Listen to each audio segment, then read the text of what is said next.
Grand Final day live across Network 10 and Paramount Plus, and these the final moments as we count down to kick off between the powerhouse it is Melbourne Victory, who chase a fourth championship, against the underdogs, the Mariners, who return to the competition after 14 years in the wilderness. Back-to-back seasons, they've made finals first time last year in the semi-final, and they've gone one better this season, a very first grand final. Can they lift the championship? Can they do what people said they could not do, Grace Gill, in these final moments? What a huge moment it is as we take a look at the championship trophy that will be played for tonight. Leah Privitelli and Jill Foster carrying out that trophy, which you have lifted many a time with Canberra United. But these final moments, what is going to be key in this huge, almighty matchup tonight?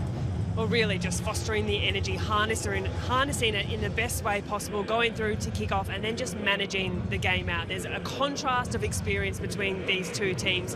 Football is made for these kind of moments, and I'm so looking forward to tonight. There's going to be key battles across the park as well, and we did mention it a little earlier, the battle of the midfield, the battle of Izzy Gomez, who's got herself back in the Matildas frame, the battle of Alex Chidiac, who is just relentless. She is so physical, a physical beast, and what she can do and bring players along with her. What other battles are you looking forward to seeing, Gigi? Yeah, well, I think the likes of Annem Gilnick. How is this Central Coast Mariners defence going to slow her down? How are they going to stop someone like Gilnick? Alana Janchevsky, the set pieces, the goalkeeping of Sarah Langman has been excellent across the course of the season. How can she step up in a big way tonight? The goalkeepers as well. Always such an interesting battle on either end of the field. Wearing the captain's armband there for Melbourne Victory, we saw Kayla Morrison. We spoke to her pre-game. How are you, Kayla? She said the vibes are high. Very, very relaxed. She had that heartbreaking season, 21-2022.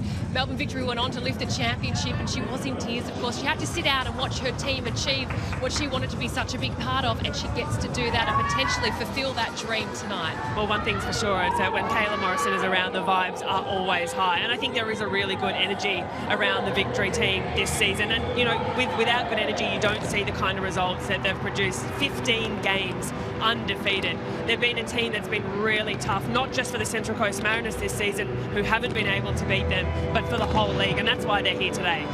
And the tale of two goalkeepers who have been extraordinary when it comes to defence, when it comes to the seasons that they've had. Sarah Langman, the tried and tested over a decade in this league, against Courtney Newman for Melbourne Victory. Well, incredible. Both of them in their own right have had such stand-up seasons. Newborn, a particular standout, 11 clean sheets. She's come up in huge moments, assisted as well for goals. Central Coast Mariners and Sarah Langman, we've already mentioned her, and what a season she's had. Wow, well, the history is on the precipice right now. This is what they are playing for, the championship trophy. It is time for the anthems, and then on the other side, it's kick-off between Melbourne Victory and the Central Coast Mariners. Welcome to the field, Colin Hunter, Junior, to conduct the Welcome to Country. Good afternoon and welcome to the 2025 Women's A-League Final. It is an honour and a privilege to be here today. My name is Colin Hunter IV. I would like to start off by acknowledging that this afternoon we are on Wurundjeri country, home of my ancestors, and also home to everybody here today. I wish to pay my respects to both elders past, present and emerging, elders from all nations, especially all Aboriginal and Torres Strait Islander community members joining us here today. Wurundjeri is a part of the Kulin Nation and of the Warong language group. Wurundjeri country extends from the inner city of Melbourne, across to the Great Dividing Range, west to the Werribee River, south to the Mordialloc Creek, and east to Mount Baw. A big thank you to everybody who has helped make this event possible this afternoon. Wominjeka, welcome and enjoy the game.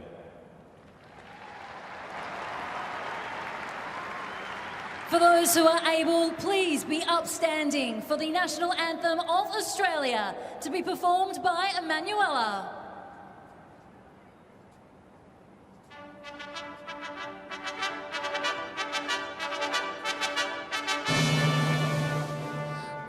Australians, oh, let us rejoice, for we are one and free, with golden soil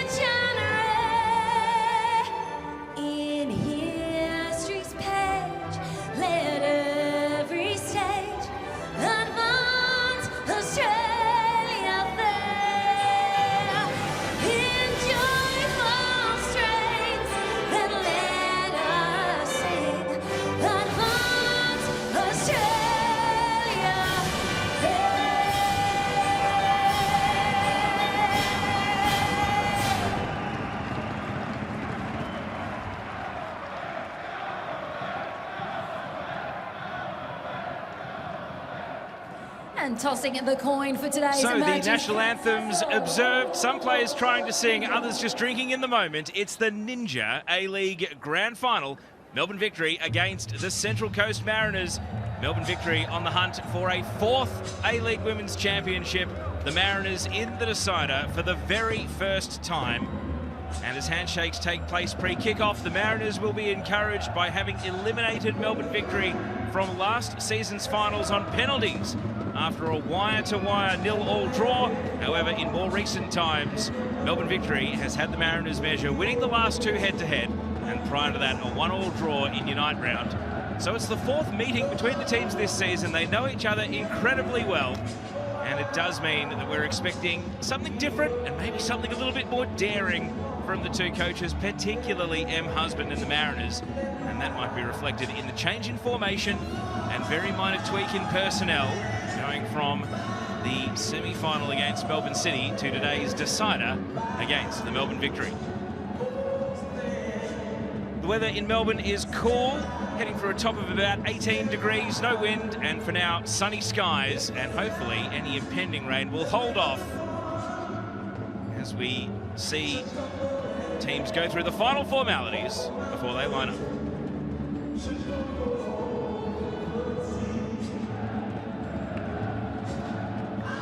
Evangeline entertaining the crowd with the violin, and the big entertainment of the Ninja A-League Grand Final itself is just seconds away. This is Stand By Me, the Victory home anthem that they always enjoy. So let's take a look at how the teams line up. Melbourne Victory completely unchanged, starters and bench for Jeff Hopkins. It's also the same 22 as round 22, I should say, when those teams last met. The penultimate round of the home and away season. The only addition is Jess Young, because you get 1 extra substitute in the finals. It is, though, only 5 retained from last season's elimination final defeat to the Mariners. Central Coast, by contrast, make 1 change. It does force a tactical tweak as well. Taryn King is in to captain the team. Only came back from a knee reconstruction after an ACL at the latter stages of the season. She's moved Greta Kruzula to the bench. Incredibly, the Mariners have just 3 familiar faces in the starting 11 from last season's elimination final, showing how well Coach Emily Husband has done to replenish the Mariners team and take them 1 step further to the grand final.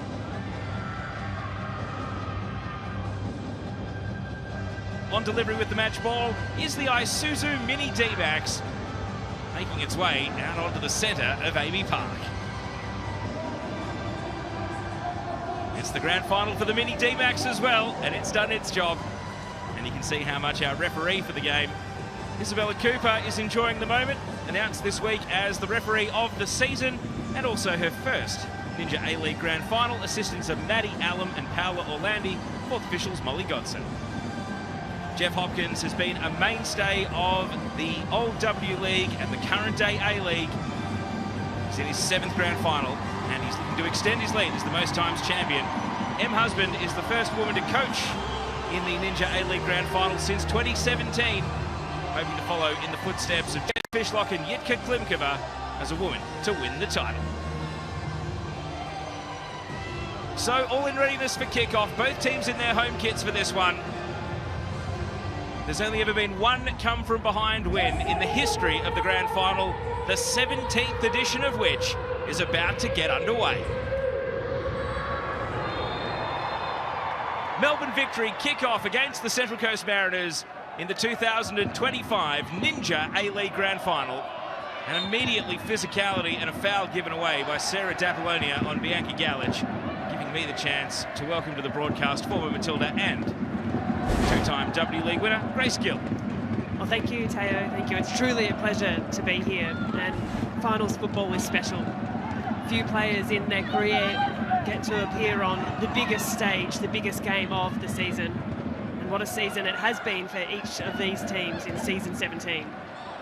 The 2 English players for the Mariners, Brooke Nunn and Jade Pennock linking up. Pennock sees Annabelle Martin in space. Martin drifts in across, and Courtney Newbon on 1 bounce is able to collect the ball. Battle of players against their former teams. Martin started her career at Victory. Newbon started last season at the Mariners before moving to Victory as an injury replacement player. And a confident early collect for the Melbourne Victory keeper, who has kept the most number of clean sheets in the league this season coming into today. Izzy Gomez. So much chat about her in the build-up to this game. The winner of the two-leg semi-final against Melbourne City is Jessica Nash. First season at the Mariners, also spent last season at Victory. Annabelle Martin trying to evade M. Gielnik, protecting the ball.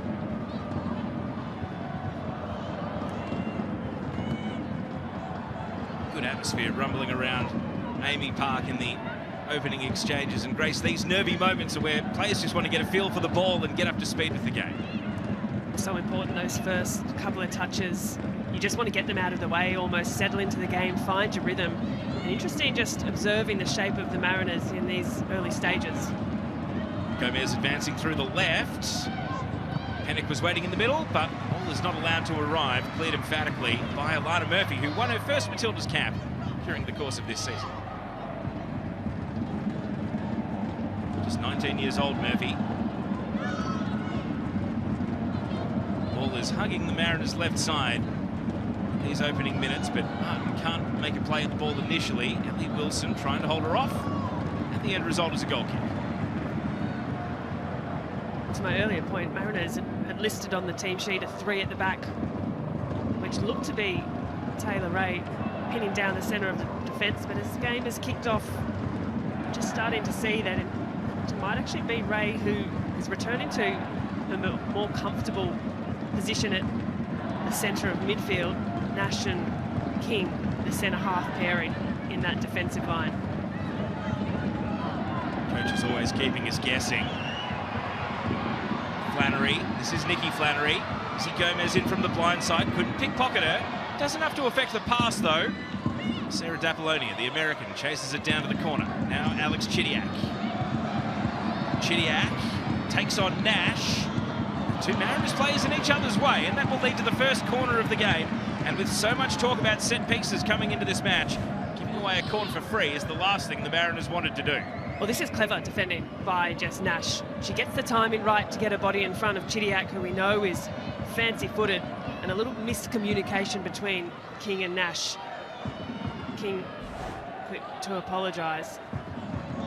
So let's see how a week of best-laid plans work for the Mariners defending here. Victory so lethal under a dead ball. Alana Murphy, near post corner, Gielnik, a foul, and a deflection away from the target, but the presence of Gielnik had to be dealt with.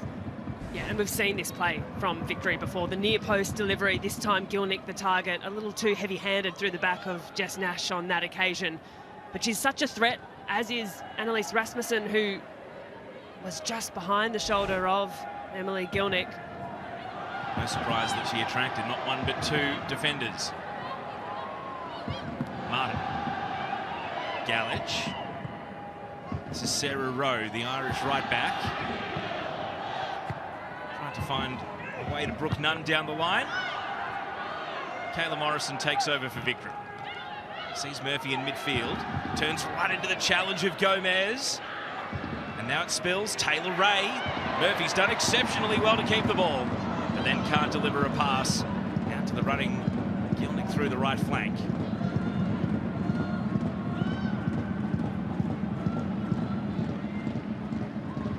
Jessica Nash happy to slow things down.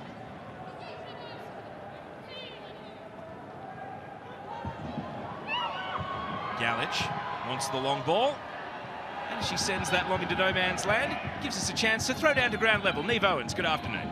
Hello, Teo. Great atmosphere down here at ground level. You mentioned the temps before. It's around 14 degrees, but there's this gusty south-southeasterly this afternoon, so it's feeling more like 9.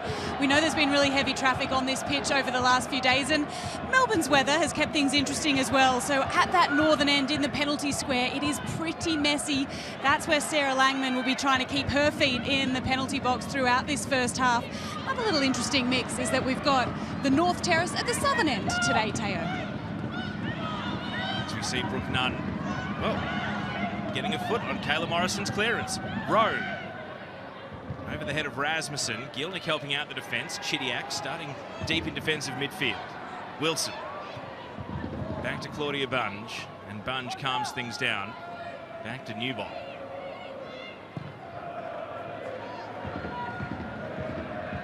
Janchevsky up against Nunn, a tangle, and the throw-in goes Victory's way. Jeff Hopkins from the sideline. He loves to scroll in his notebook, particularly in the first half. He's always thinking about the next instruction to his team. So we see a back pass here from King. Langman clearing out of that 6-yard box that Neve Owens mentioned just a moment before. Sure-footed on this occasion. She's been sound this season. Sarah Langman really assured between the sticks for the Central Coast Mariners. And we'll see how that surface weathers across the afternoon. Bianca Galich, Murphy's really started this game sharp and forces a misplaced pass here.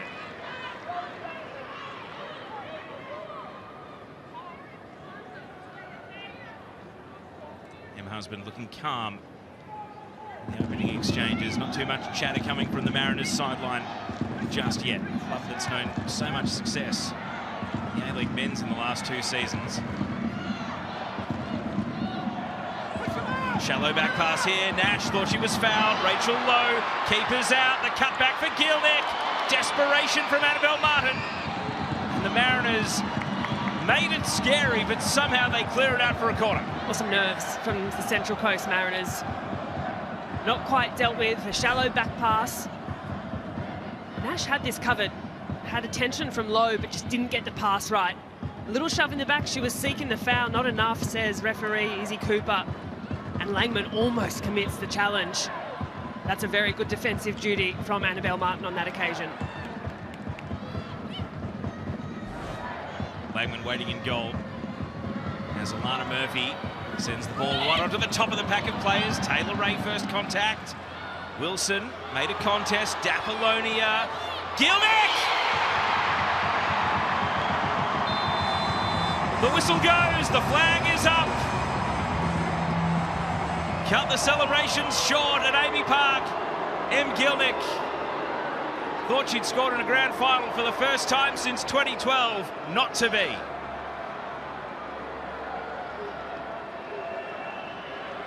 Well, nervy moments, and that coming off the back of a corner which Victory have been exceptional with across the course of the season. Not dealt with at the back. It's a great call by the assistant referee. Gilnick just not quite working to get herself back in an onside position. Paola Orlandi, the assistant referee, on the outer side. No VAR in the Ninja A-League. Now at the other end, Bunge. Vital to stop that panic pass, reaching Rasmussen. Wilson just volunteers possession back to the Mariners. Well, everything we spoke about during the week in pre-game, Grace, is coming true. The Mariners cannot afford to keep giving away corner kicks to the Victory. And it's something that they will have been working on across the course of the week and lead up to the game, knowing how dangerous Victory are. The delivery from Alana Murphy, the target of Gilnick, you can almost script it. Chidiac out to Flannery, a natural right footer. Will she jag inside? Rachel Lowe is there in support. Lowe. Chidiac.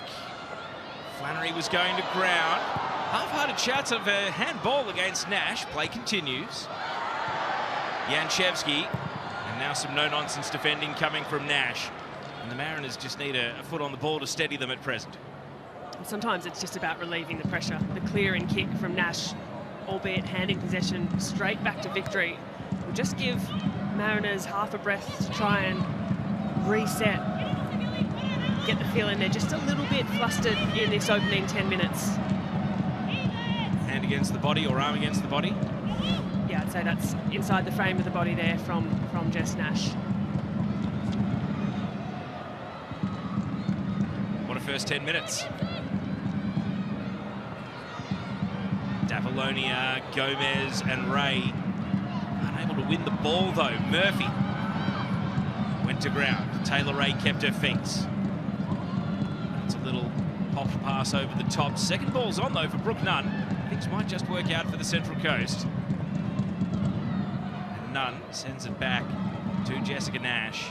Now Taryn King, and the Mariners have possession. A skewed stat already. Touches in the opposition penalty area.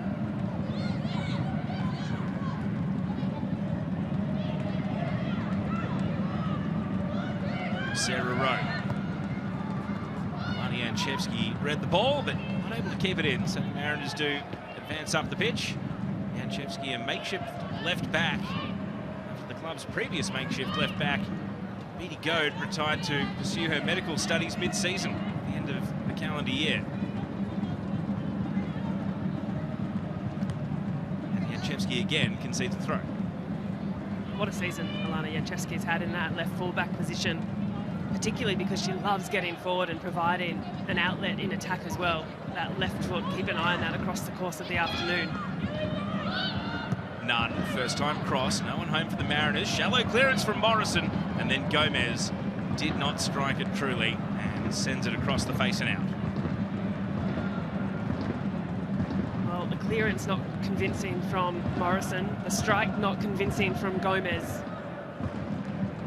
Just as the nerves start to shake off, perhaps both teams will try and get a foothold on the game. Well, the shape of the Central Coast Mariners tells us exactly their intent. Starting high, pressing on the edge of the 18-yard box, and if they can, trying to prevent Victory breaking through their defensive shape. Flags up in the opposite half. The ball bent out on the left foot of Alana Janchevsky. Sarah Rowe, who returned to football and played 3 games for the Melbourne Victory season before last, answering the call for the Mariners as an injury replacement after their American defender Brianne Riley had to leave early in the campaign. Martin shielding her eyes from the sun and bravely in for a header. Advances the ball. Rasmussen now nicks it away from Bunge. Annalise Rasmussen looking for the right step to get around Bunge. Izzy Gomez in traffic at the edge of the box. Follows up again, and Bunge, a difficult obstacle to pass. Mariners starting to work through the gears in attack though. Taylor Ray. And Gomez having to return it to the centre of defence. That's better from the Central Coast. A couple of flash points. That pass though, to the advantage of Galich by any means. Murphy looked up, saw Gomez, then Galich, and it really is going to be sorted out in the midfield. Advantage given as well for a free kick. And the Mariners have one possession back. Brooke Nunn.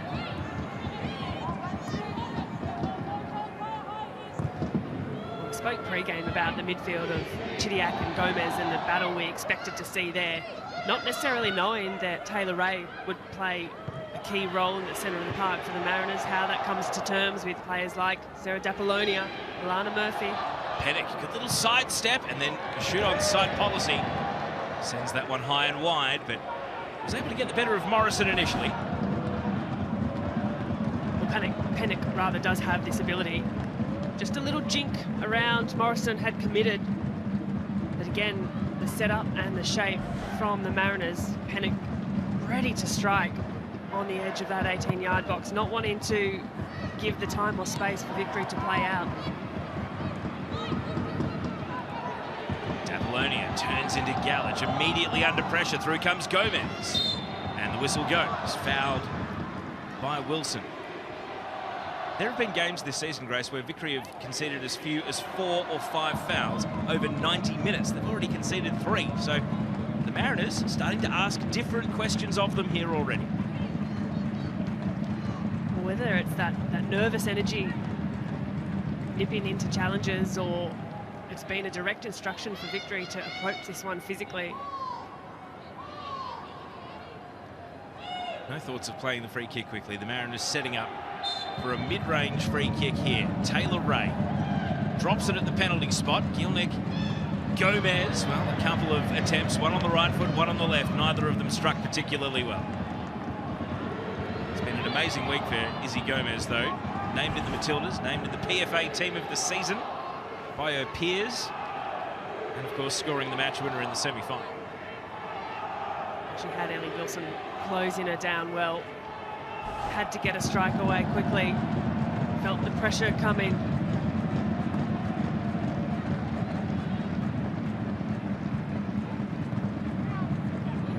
Chevsky's long ball. Nash in a similar situation to the hair-raising moment earlier in the game.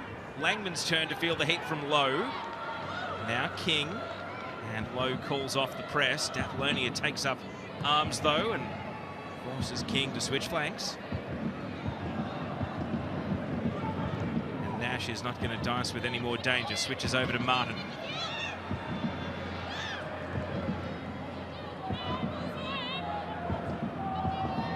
Will the Mariners bypass the midfield, or can they find a ball that they like? Martin hugging the touchline, and now just kicks for territory, giving the ball back to the Victory.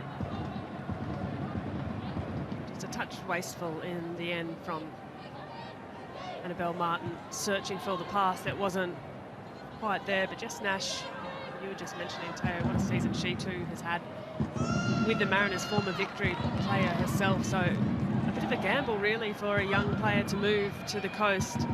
Started every single game for M. Husband's team. Rasmussen, Gallage, Murphy wins possession for Victory. Flannery, Nash in the way. Squeaks a pass into midfield. Rasmussen turns. Daphlonia comes in from the blind side.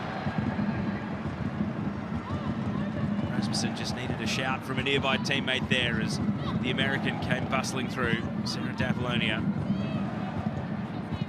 finished college, moved to Brisbane to play NPL for Peninsula Power. Jeff Hopkins saw something he liked on the tape, which has been a Victory mainstay ever since. The running engine room of this midfield. Here's Ellie Wilson now. Gilnick White on the right. The ball won't get there. Taylor Ray digging in. Bit of confusion, but Ray has possession, and now Pennock was onside. Newbond, though, at the edge of the box, is first to the ball. From one end to the other, really transitional at the moment. Taylor Ray was looking for the free kick. Didn't arrive the first time of asking. Referee played advantage. This will suit the Mariners just fine, though. They like playing on the counter-attack, whether it's Nunn or Pennock breaking into open space. Yeah, and that pass from Taylor Ray just needed a little bit more of an angle about it. You could see exactly what they were trying to achieve, but in the end, a little too straight, a little too direct, making things a bit comfortable for Courtney Newbond to collect. Mariners, the ball-dominant team. 61-39 at almost 20 minutes played.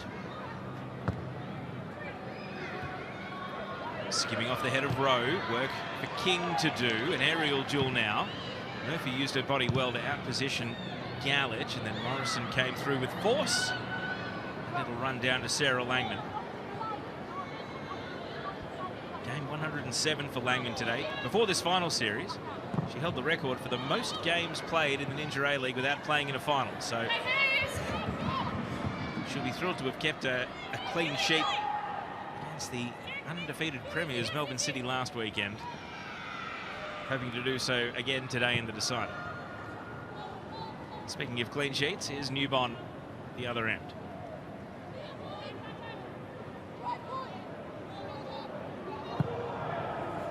Doesn't quite catch the pass as sweetly as we know Newbond can. She's got a bit of a super boot though. This has already gone keeper to keeper, but we know that Newbond can get the distance quite comfortably. She can, and after that kick, she went and replaced a bit of turf in the surface. We know Amy Park has had a fair amount of traffic in the last couple of days. Martin. Mariners really favouring Annabelle Martin's flank when they try to advance the ball, but no such luck this time.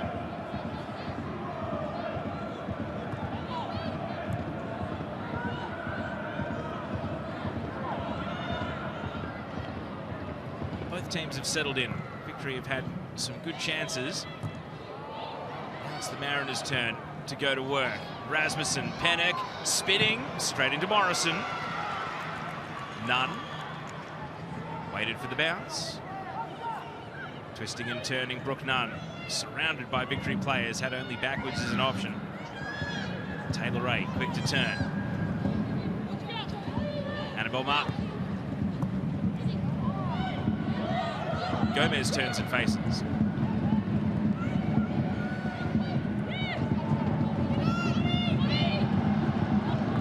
And Taylor Ray sends the ball out. Victory takeover. Mariners at the moment. The 4 at the back means that when they look to go forward, they don't quite have the width that they're used to having when they play that more flexible 3, adjusting into 5 at the back. On that occasion, you could see the Mariners midfielders looking for the outlet pass. Brooke Nunn needing some more width from her team that wasn't there. Be an interesting tactical battle as the game wears on.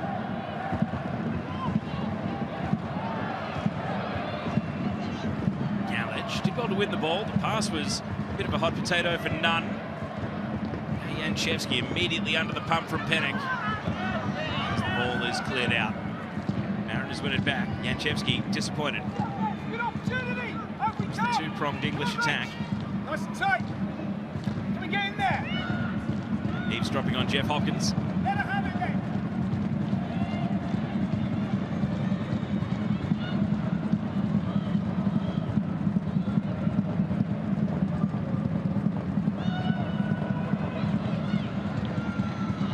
Langman calls off Nash, says get wide. That's what Nash has done. Pennock. Rowe.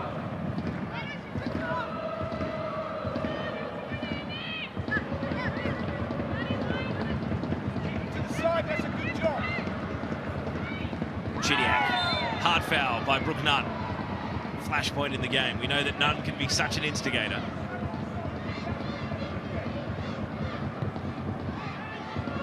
Maybe a little frustration there as well from Brooke Nunn. She hasn't quite been able to find herself in the game yet. Still early doors, just over 20 minutes played, but not quite getting the support or the delivery she may like. Wilson evades Gomez and Nunn. Chidiac sends it to Flannery. Flannery cuts inside. Flannery had designs on the bottom left corner, and a bay of travelling Mariners fans are there to cheer the fact it went wide. Well, created by a strong, powerful run from Ellie Wilson, driving into space. Does really well. Skips past the first tackle of Gomez, finds Chidiac and stretches the field. It opens up the Mariners' defence, and that's a positive touch from Flannery. Shallow pass here. Red alert now for the Mariners. Low. Gilnick. Blocked. King on her haunches, but play continues. Wilson. Oh, Gomez crucial. Got a boot in. Won a foul. And now King will return to her haunches as she struggled to get back up. The Mariners invited that on themselves, and they get out of jail. Well, they do. And perhaps this is what the Mariners need to try and swing momentum back in their favour. Taryn King, in the passage before, took an absolute clobbering ball to the side of the head and stayed down. Now, if you're wondering why Izzy Gomez was so enthused about that foul, her and Wilson have history. Of course, it was Unite round where Wilson fouled Gomez. She injured her MCL as a result and missed 12 games and had to forfeit her spot in the Matildas as a result. So there's no love lost. Yeah, for sure, a bit of spice about that one. King okay to continue, which is good to see as well. Taryn King straight back up, taking the restart here. Wilson returning serve.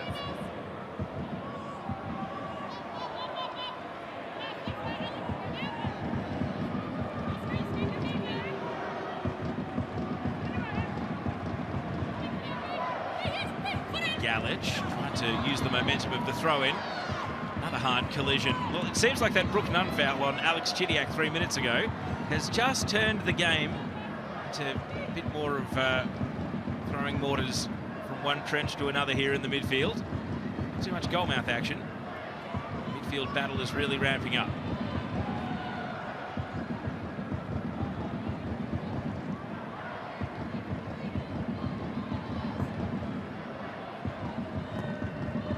Langman's hoping for Rowe.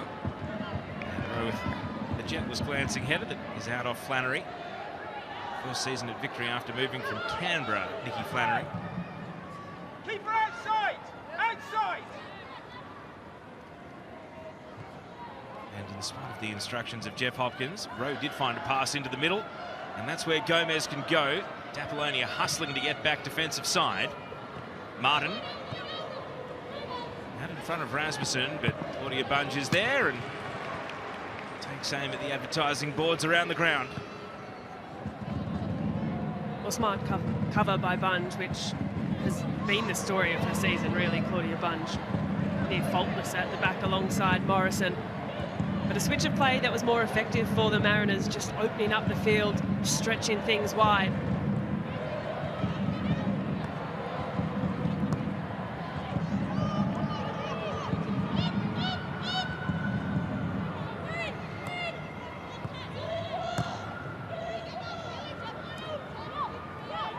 King slipped on the ball, and that was Lowe's signal to move. Langman roaming well out of the penalty area now. The game very compressed. A slip from Nash. Flannery couldn't capitalise. And Nash now redoubles her efforts. Sarah Rowe. A hopeful ball. And Bunge not quite able to steer it to Gilnick. Gomez for the Mariners. Slides it low. Pennock can turn and shoot, and Morrison blocks it away. Martin pops it out in front of Gomez. Daplonia came through for the victory, and they're moving now.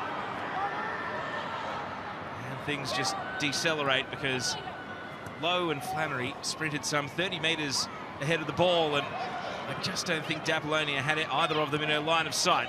And so a midfield tussle ensues. Galich crashes in. Murphy stands up.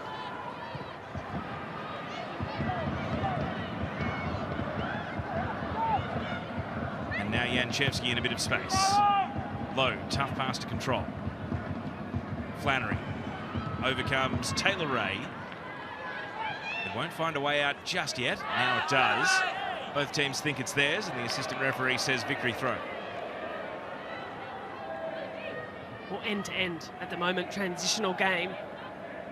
Both teams, a couple of slips at either end, just losing footing under a bit of a slippery surface.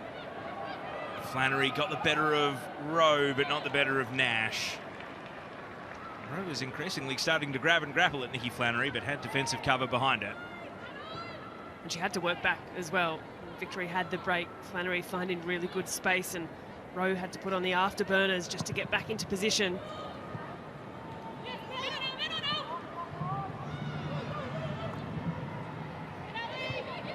Decision time for Martin. Happy to go back into the middle. King. Martin. Gomez. It's all happening in very close quarters. One errant touch, and Victory immediately have the ball back.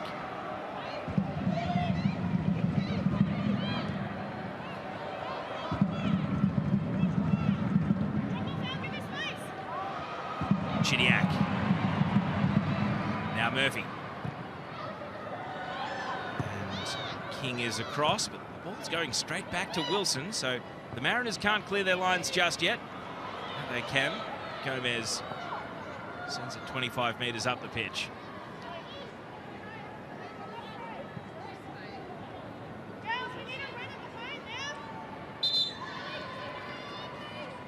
Well, as we approach the half-hour mark, it's got the tension of a grand final. Both teams playing like they are so acutely aware of how important scoring first is. It's got the tension, but will we see a moment of quality to break the deadlock?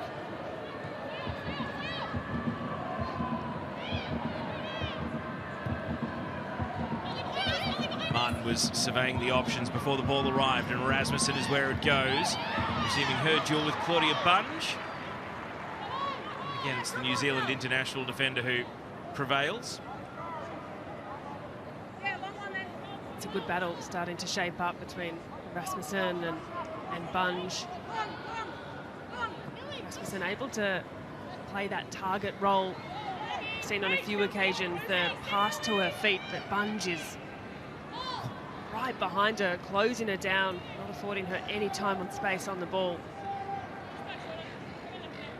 Bunge, who was playing in Denmark before the appeal of both Melbourne Victory and being coached by Jeff Hopkins, brought her back to Australia.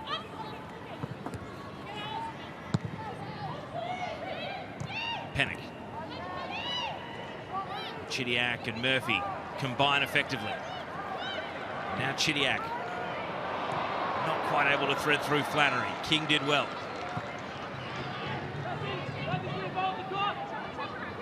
Brooke Nunn doesn't want to accelerate just yet. Biding her time.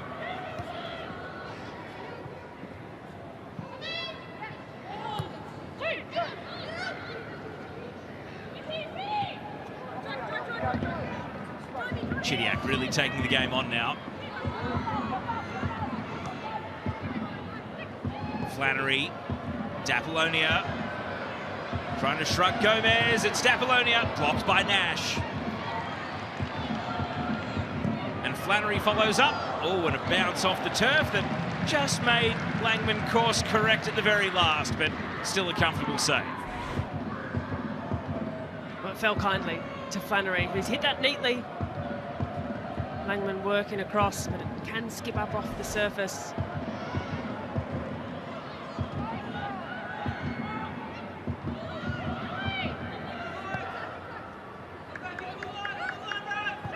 Nunn through to Pennock. And Janchevsky. Now it's the craft of learning that new position at left back, tracking Brooke Nunn and clearing the ball to safety.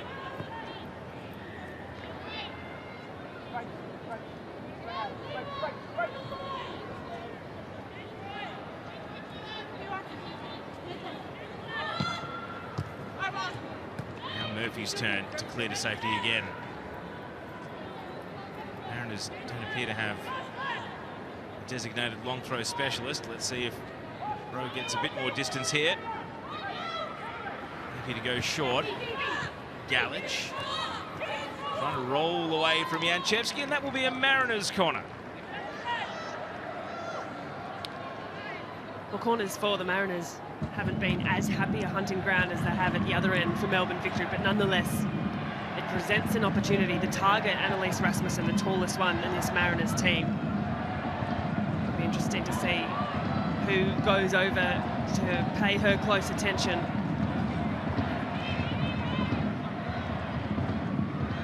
Only Brooke Nunn in the 6-yard box. Everyone else ready to descend on the penalty area. It's a short corner. Nunn. Back to Martin. Just changing the angle. A big pack of players to aim for. Headed away by Gilnick. Murphy, the most advanced Victory player. Across comes Rowe. Really well done. And the whistle now comes as well. Izzy Cooper's just going to give Alana Murphy a talking to. No thoughts of reaching for the first card of the game just yet. I'd say that'll be her first and last warning. This is another look at the re-entry into the box.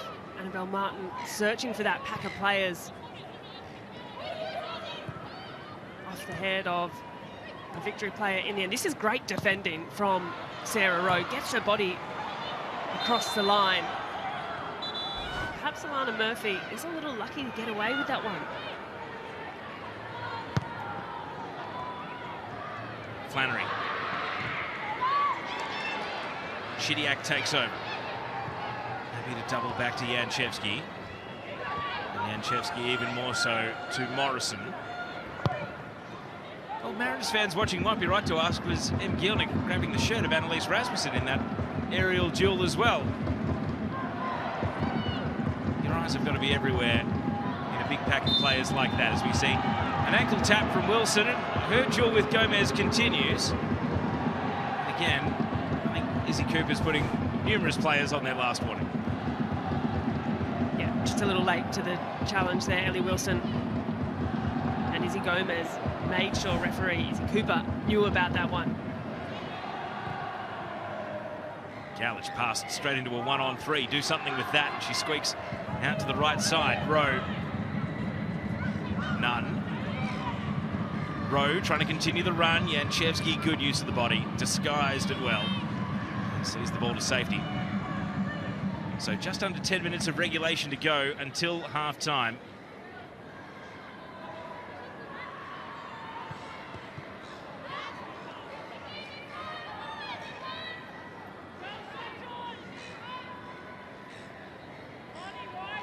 We've seen Rowe in this situation a few times now. Always happy to take the short throw. Indeed, this is no different.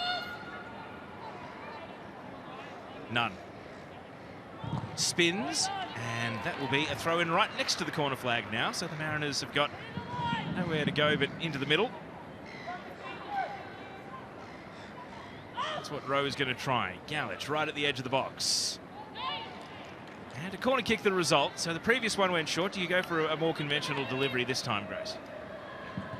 I'd say so. I think that short corner, a set play, and the trigger for that when Brooke Nunn steps out to receive, if she doesn't have a player come with her, the short one is played.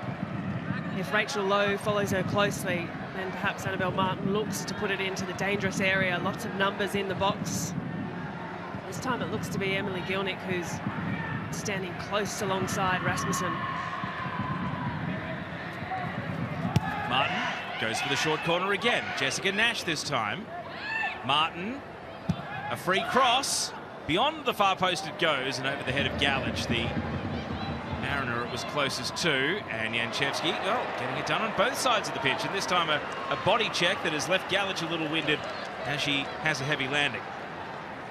Well, a couple of corners, the short option, as we have another look at that heavy body, and Janchevsky just stepping across the run of Galich.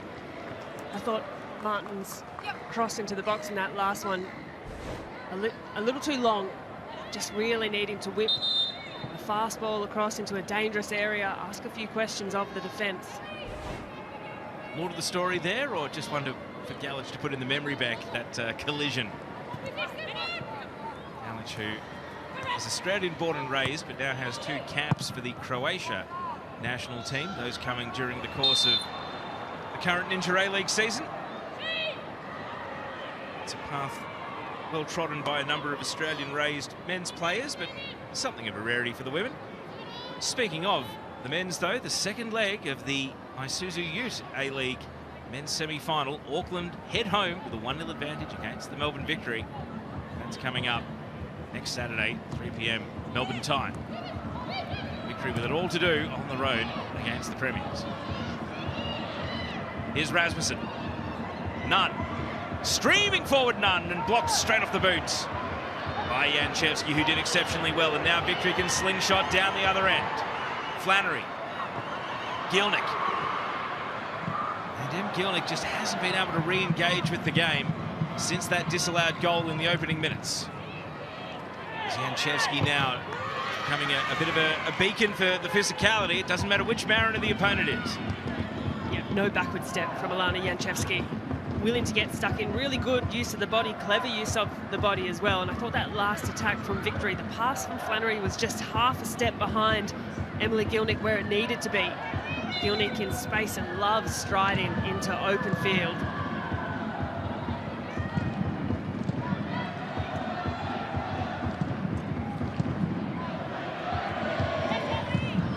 Now it's Victory's turn to grab 15, 20 metres at a time. Throw in clearance. Throw-in clearance.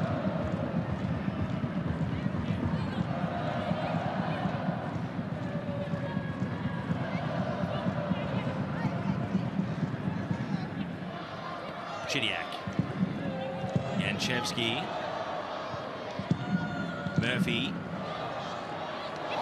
Wonderful spin on the ball from Murphy. Can Victory turn it into a shot on goal? Murphy's cross away from Gilnick. Gilnick trying to keep it in and did so successfully. Now can veer back at Martin. Gomez is there as well, right when the Mariners needed her. Well, it's a shame for Murphy because that was such a touch of class that deserved to turn into a highlight at the end of it. It is a highlight in itself. She's got that in her locker, Alana Murphy. Little magic moment. Clever feet. She knows exactly what she's doing. Sent Brooke Nunn the other direction. Now she's in possession again. D'Apollonia. Murphy! Well, she's arguably been the best player on the pitch in this first half, Alana Murphy. And had that been a little lower, it might have been inarguable. As Melbourne Victory watch on nervously. Well, this is a lovely little give and go. This first touch from D'Apollonia is so clever. It cuts off Izzy Gomez with one fell swoop. The return to Murphy. She's capable from distance. Victory hierarchy. Arthur Dillers in the middle, the coach, but Anthony Di Pietro and also Carl Valeri sitting either side of him. Di Pietro, the chairman, or former chairman, and Valeri, a former Socceroo.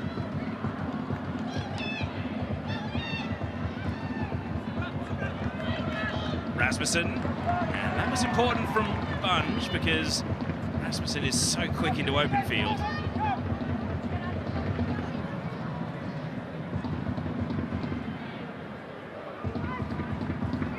Sarah Rowe starting to get really familiar with throw-ins rather than the ball at the feet at the moment. She comes for a winning way to forge the Mariners forward here.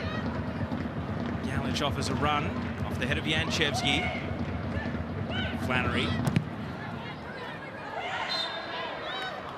And the whistle goes in Flannery's favour. It will be a victory free kick. Flannery, who raced her 100th game this season, up to 123 appearances now at just 26 years of age. And I promised you, Jeff Hopkins loves to scroll away at his notebook. And if your shorthand's any good, you just got the briefest look at what he might be talking about during half-time. Galich, good control initially. Leaves the ball for Nunn. Was able to wrestle Chidiac out of the way. Here comes Rowe in open space. Can she put the cross on the money? She can't. Dapolonia appeared in the nick of time.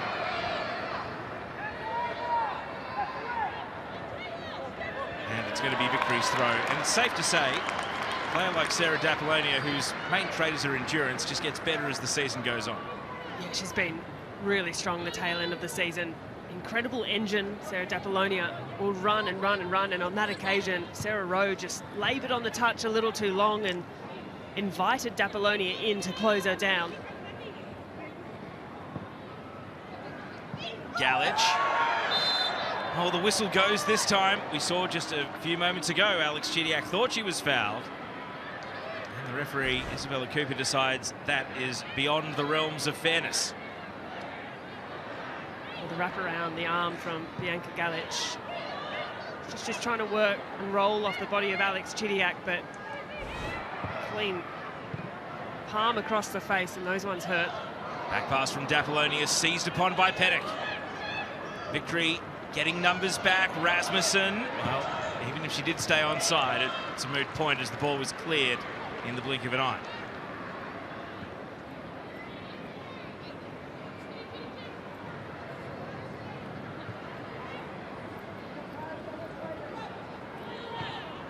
Taylor Ray hurried into a first-time pass. Martin and Gielnik. Martin back to King. King with a bold pass, split two Victory players and found Galich, and now Nunn. Nunn against Chidiac. Rowe in support. Uses Rowe now. Veers in. Janchevsky went to ground. Brooke Nunn. Clipped into the box. Galich. And that's well played by Dapolonia. Rowe came in late. Dapolonia kicks out to touch. Dapolonia needed to drop and provide a bit of support. Did exactly that. Just little glimpses starting to build for the Central Coast Mariners. Haven't been able to get a shot on target in this first half so far. It's hard to know what the coaches will even say at halftime. It still feels like the game is not even simmering, just starting to come to the boil. We've had almost a 45-minute sounding out period, Grace, before we really start to see some major moves get made. Yeah, it feels like it's on the precipice of a couple of really big moments. There's been some real niggle, some real chip about the half as it's worn on. Physicality from both teams. Chances, nothing really meaningful, but it has that energy about it. And there will be only one additional minute at the end of the half. Molly Godsell, fourth official, raising the board.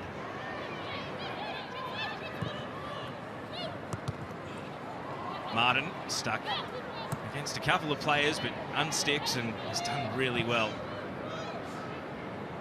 Wilson's not been afraid to take that flank on, advancing for victory, and of course Gielnik has been somewhat curtailed so far in the game. Is this Victory's chance to move with only seconds left to go? Janchevsky out into space for Flannery to sprint onto, and then pulls up as the ball ran long, and that might just be that for the first half of the 2025 Grand Final.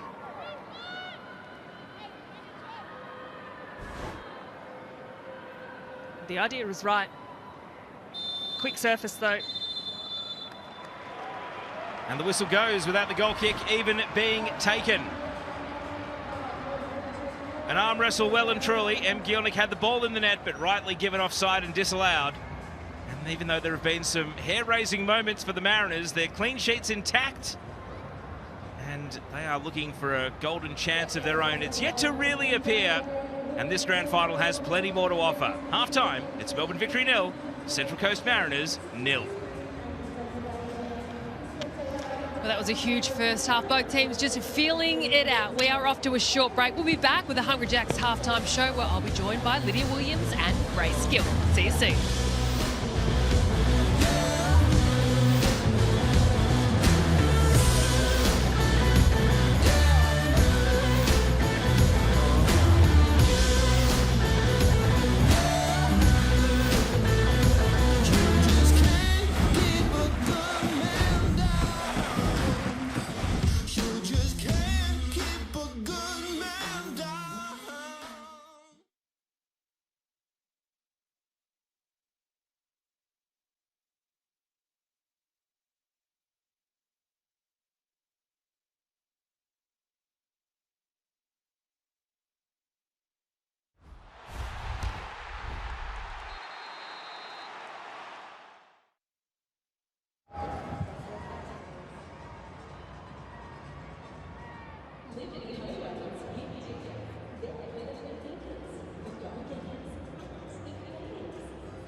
It is grand final day here live at Amy Park across Network 10 and Paramount Plus, where the championship trophy will be lifted by one of these sides. Will it be the Central Coast Mariners or indeed Melbourne Victory, the team that have been here and done it all before? We've started the first half with a bang, a couple of nervy moments as each side tries to feel the other out, get rid of those nerves and settle into the first half of play. Welcome to the Hungry Jacks halftime show, and a very warm welcome back from the Combox to Grace Gill and to Lydia Williams as we take a look inside the sheds and take a look at what some of those words might be from Jeff Hopkins at the moment. I'll ask you, Lids, because you've been inside those dressing rooms.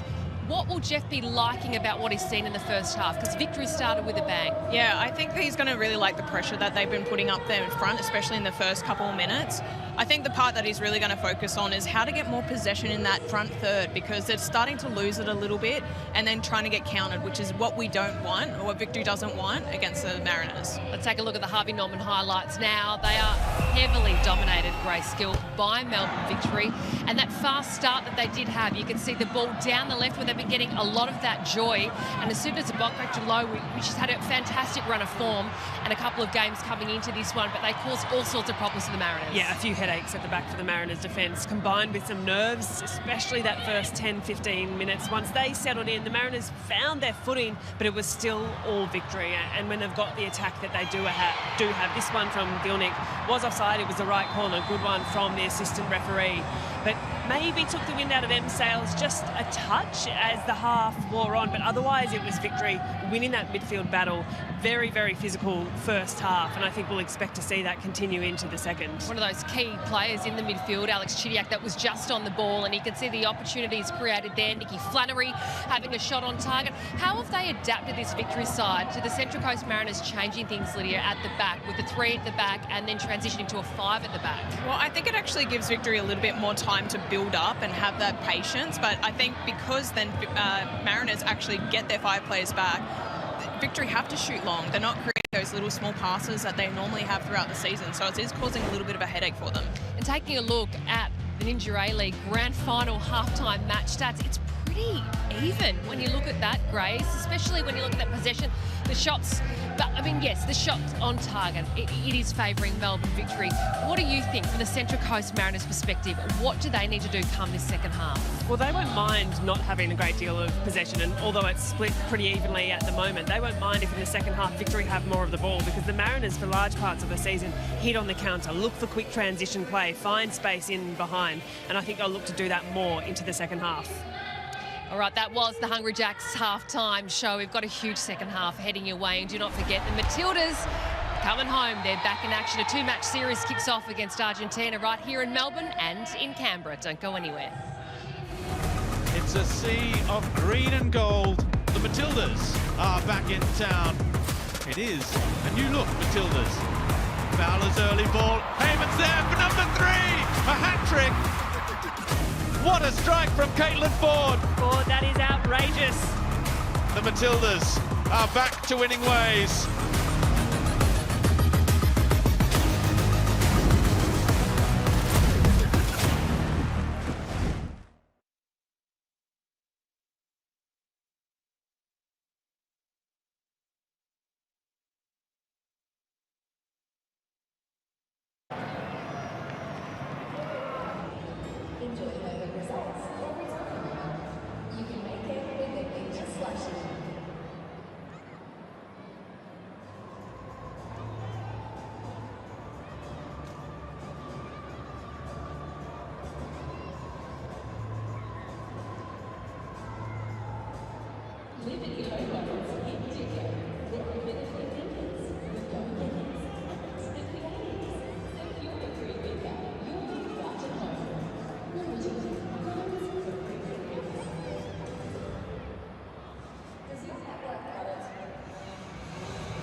here at Amy Park between Melbourne Victory and the Central Coast Mariners. And this is just a little bit of something from Nikki Flannery.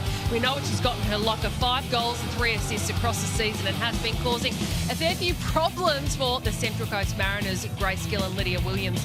More of the same come the second half. You've got to hope so, Lids, from Nikki Flannery. Yeah, I think so. She really loves cutting in on that side and bringing it in, so I think she's definitely going to be doing that way more in this half. So the big question is, Grace, who blinks first? Who makes the first move in the second half? Well, this is the fascinating part. Which coach is going to move first? Who's going to hold on? Do they want to go to extra time penalties? I think when Jeff Hopkins has the personnel that he has on the bench, I wouldn't be surprised if it is Victory that move first, and we've seen such impact from a player like Holly Furphy, who I think would be a key one to come on. Her impact off the bench across the course of the season, well, since being introduced into the team and into the squad in January, has been immense. 3 goals. And when you've got that kind of attacking weapon off the bench, well, that's a perfect option for Jeff. Yep, you've got Holly Furphy, just a little bit more arsenal to come off the bench for Jeff Hopkins. And we can see this, the amount of time and space she gets, she's completely outrunning and losing her defender there. That against Adelaide United, of course, they played in the 2 league semi-finals. And this is a great stat. We can expect more action a little later on. Do not turn off the TVs or the devices that you're watching on from, because here we go. Both sides that are in the grand final this afternoon have been scoring a flurry of late goals. When you look at the last half an hour of play, 17 goals each, Lid, so that's a really good sign. It's 0-0 at the moment, but the deadlock will be broken. Yeah, definitely. I think it's just a desperation that they want to score in these last 30 minutes. It means so much to end the game at the 90, and I definitely think it's going to be there in this game. Well, we are off to a short break. A huge second half is heading your way in 1 minute.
Second half not far away from kicking off at Amy Park in the 2025 Ninja A-League Grand Final. Scoreless at half-time. Which team will have the dare to win it inside 90 minutes? The Mini D-Max is back out with the ball for the second half. Who will put that ball in the back of the net, though? Right now it's in the back of the Isuzu Mini D-Max. Doesn't appear to be any activity next to the 4th official.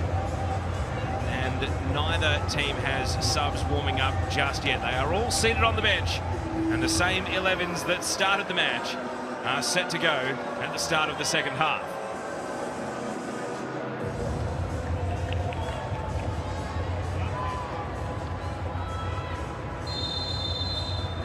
So back underway in a scoreless grand final through the first 45 minutes. No players have got a card next to their name. No one appears to be struggling with an injury. It's almost as you were at the beginning of the game. Who will make the first decisive move to try and take the championship?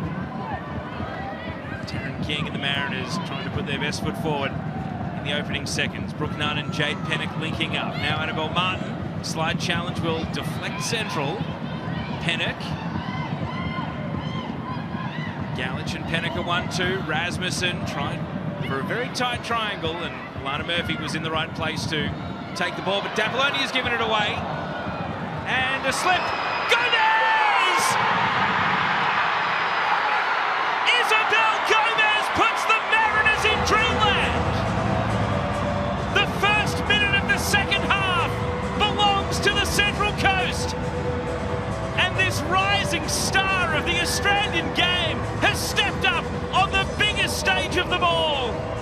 Isabel Gomez makes it Central Coast Coast 1, Melbourne Victory 0.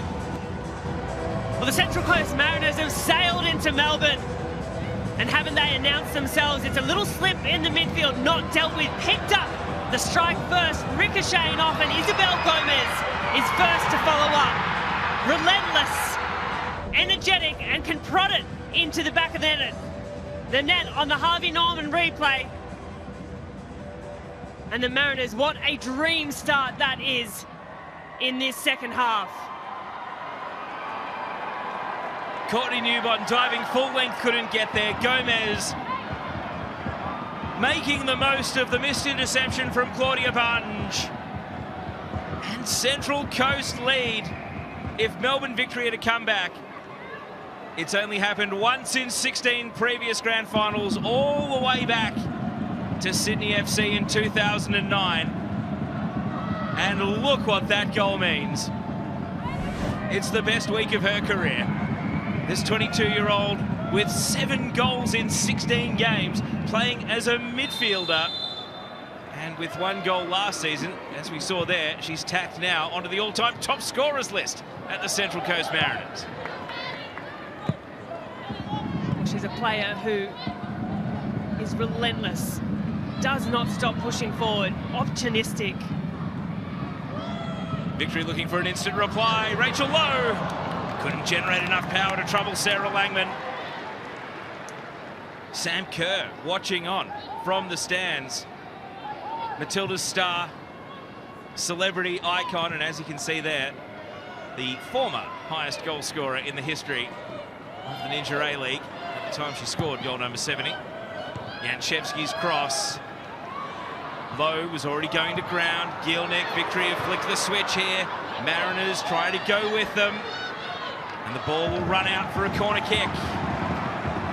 Absolutely no time to sit back on the lead. Brooke Nunn is down here. Let's look at some of the chances. Well, chaotic moments. A nice turn from Rachel Lowe on a dime to get the shot away. Doesn't do so much as troubling Sarah Langman. Her players left on the ground. Brooke Nunn, Rachel Lowe, both back to their feet now. That goal has well and truly brought this game to life. It is a Victory corner. We know how good they are at set pieces. They need to find something now. Murphy's in swinger. Nash, first contact, scuffed by Lowe, cleared by King. Pennick out to take on Janchevsky. The halftime team talk goes out the window, Grace. We were wondering what you might even say. This is where the coaches will earn their money. Jeff Hopkins not looking too stressed at present. He knows his team's got time on its side, and there's concern here for Jessica Nash. Well, serious concern for Nash as we have another look at the goal. And on that occasion, Courtney Newbon, despite the season she's had, could not do anything about it. And look what it means to the Central Coast staff. But this concerning signs, Jess Nash is a player, as earlier mentioned, who has played every single minute for Central Coast this season. She has been excellent holding down the centre of defence, and she looks to be in a bit of distress. And it's been such a pain point this season for them. They lost Ash Irwin in December to an ACL. There's your goal scorer, Izzy Gomez. Speaking to Bianca Gallage, who even played a couple of games at centre-back. Of course, they tried Taylor Ray there. Look at that Mariners bench. They don't really have a natural replacement beyond 17-year-old Blake Hughes. Let's check in at pitch level. Neve Owens. Yeah, worrying signs there for Jess Nash. At the other end of the pitch, the northern end, there is a really great Mariners fan base here in Melbourne.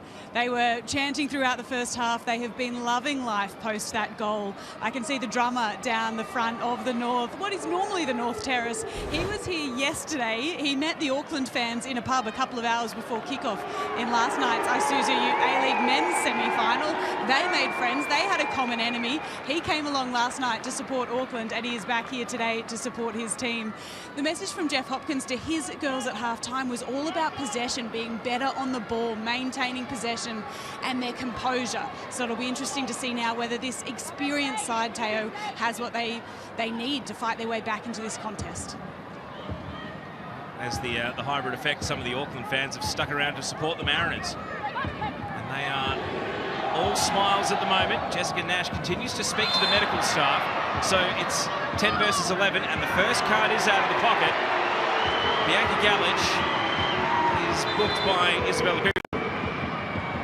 That one, to my mind, certainly wasn't the worst of what we've seen across the game. Perhaps accumulative, as Bianca Galich coming across. Undoubtedly the foul, you can see the outstretched arm.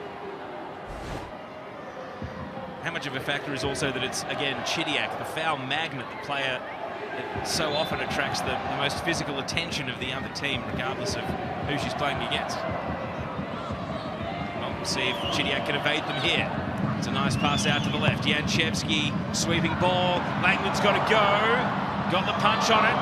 Clash of heads, play whistle dead. It's Galich who's down after colliding with Dapolonia, and concern for both players. On this occasion, referee quick to call a halt to proceedings. And heavy coming together between Dapolonia and Bianca Galich. Galich left, floored. This the challenge. Dapolonia lent into the header, perhaps a little late.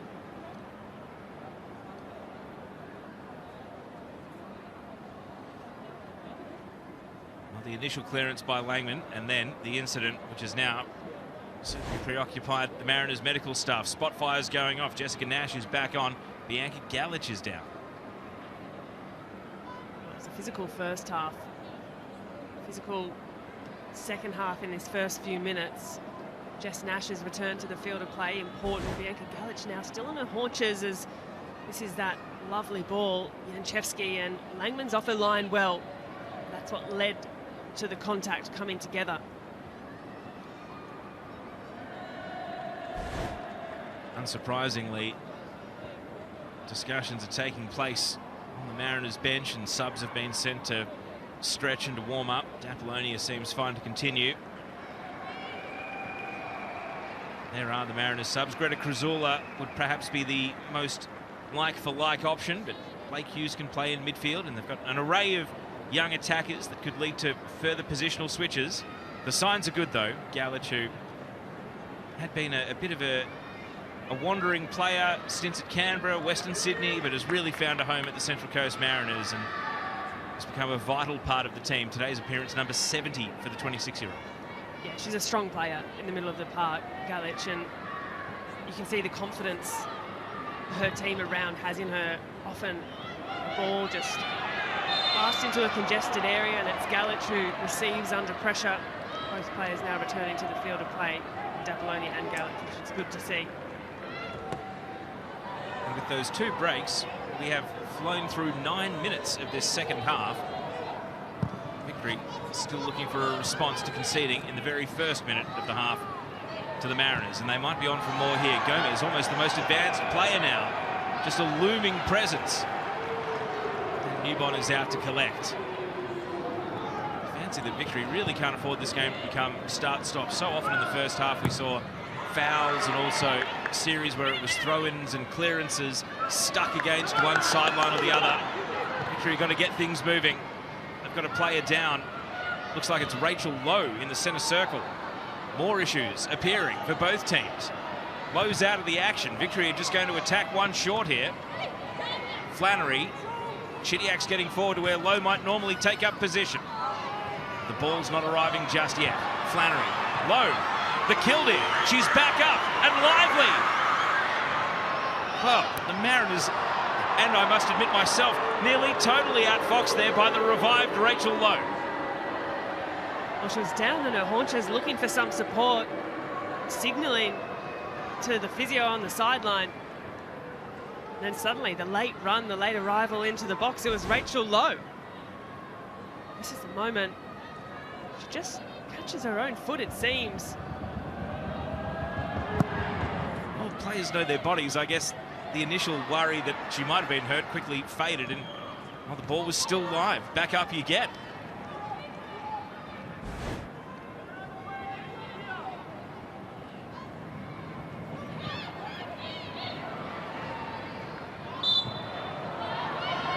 Gielnik this time tangling with Martin. And in spite of the height disparity, there is absolutely no competitive disparity when it comes to Annabelle Martin taking on Emily Gielnik in this game. Well, she's a player that has stepped up in such a big way for the Mariners this season. Annabelle Martin, whether it's at left fullback, right fullback, in the midfield, she plays whatever role is asked of her.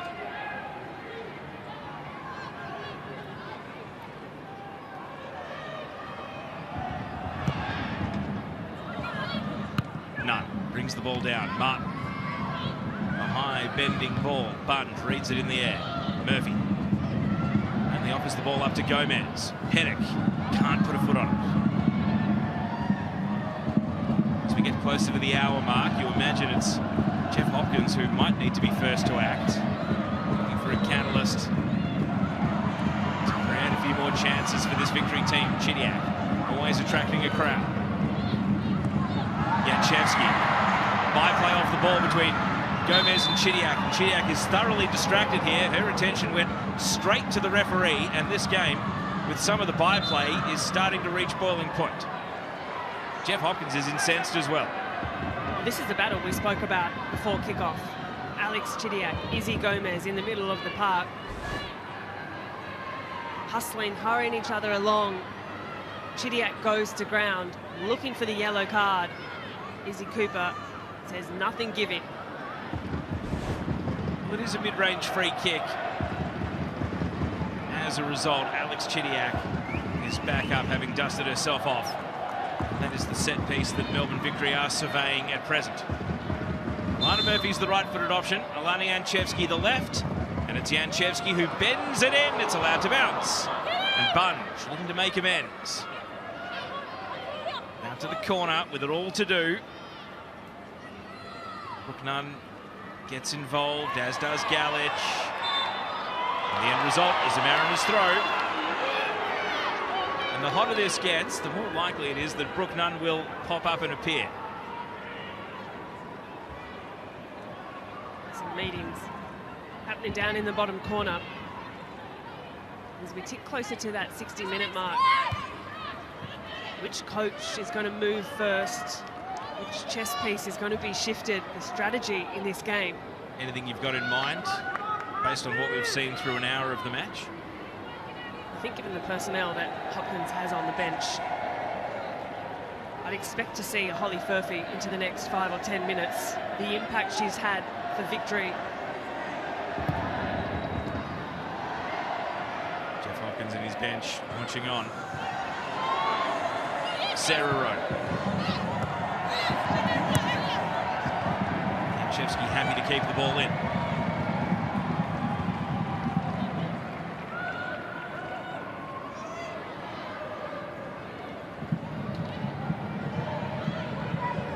Newbottom. Saw Alana Murphy. Full of confidence today, really rising to the occasion, but that pass, the one she was hoping for. And again, the Mariners will not mind a start-stop continuation. It's hard to believe. On the 28th of February, so about 10 weeks ago, they were beaten by last-placed Western Sydney Wanderers, who then proceeded to pick up 1 draw and 5 losses for the rest of the season. It's remarkable to think they are now 1-0 up in the grand final with half an hour to go. True for the Mariners. Given that 1-goal advantage, do they continue to play? Do they look to add some fresh legs, continue to attack? At what point does Emily Husband look to consolidate? We saw them. Through ball here from Galich. Nunn is away. Bunge gets goal side. Brooke Nunn. And even though Pennock was following in, Newbon is sure-handed. And Brooke Nunn couldn't quite find the placement nor power when the moment presented. I really thought Nunn could continue the run here. Try her luck, speed against Bunge. She cuts inside where the numbers are. Instead of going into space, backing herself, the shot not quite having the purchase it needed. And that's solid from Izzy Gomez. Well, Emma Husband has been as vocal in the 15 minutes of this second half as any game this season. The Mariners with their noses in front. And they now have victory pinned in defence. Wilson, Taylor Ray, big deflection off D'Apollonia. Two teams who love scoring their goals in the final 30 minutes of football. And As fatigue sets in, still a slippery surface.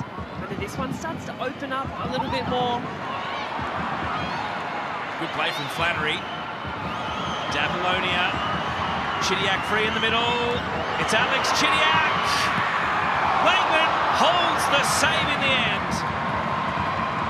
Tops up from the Mariners keeper to foil the advancing Chidiac. Well, Chidiac is left to run at the centre of the park. You cannot allow a player like Alex Chidiac that kind of time and space. This is an exceptional save. Not just the block, but to hold on to that, to smother it the second time of asking. Sarah Langman has done so well there. Any ricochet, any parry into oncoming Victory players, and it was danger. Big chance for Victory. Able to break in numbers. Now the Mariners trying to answer. None. Nutmegs Janchevski. Oh, a grab out and a kick out. Janchevski's going to get a yellow card for the initial foul. And Brooke Nunn will not receive the same treatment. And maybe she's very, very lucky. Well, Brooke Nunn is flirting with the edge of a yellow card, if not more. She hasn't made contact with Janchevski, and I don't know if that is what led her off on that occasion. But these are these flashpoints. We saw it last week, Melbourne City, Lourdes Bosch. Little moments. Brooke Nunn has to keep her head. And so does Janchevski, because the final analysis of that is she's the one on a yellow. Brooke Nunn, even the intent, you don't necessarily have to make contact. Perhaps a let-off. Free kick for the Mariners in the meantime. Can they double their advantage?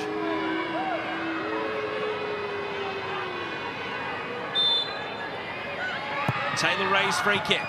Janchevski wins the header. Annabelle Martin, well, she's never scored in the Ninja A-League. And today is game number 93 of her career. She's got the longest active streak of anyone currently playing without a goal.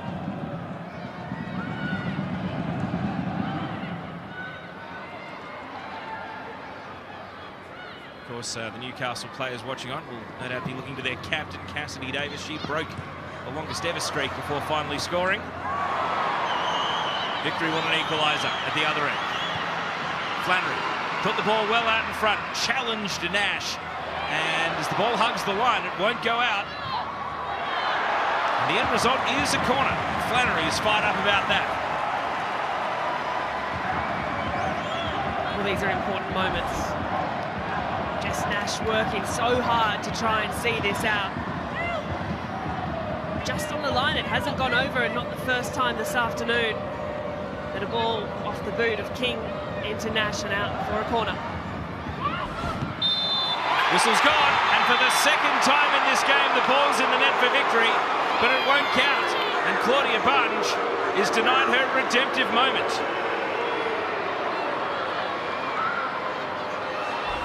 The referee was quick to whistle as we looked through the tussle of bodies going to ground. I think it was between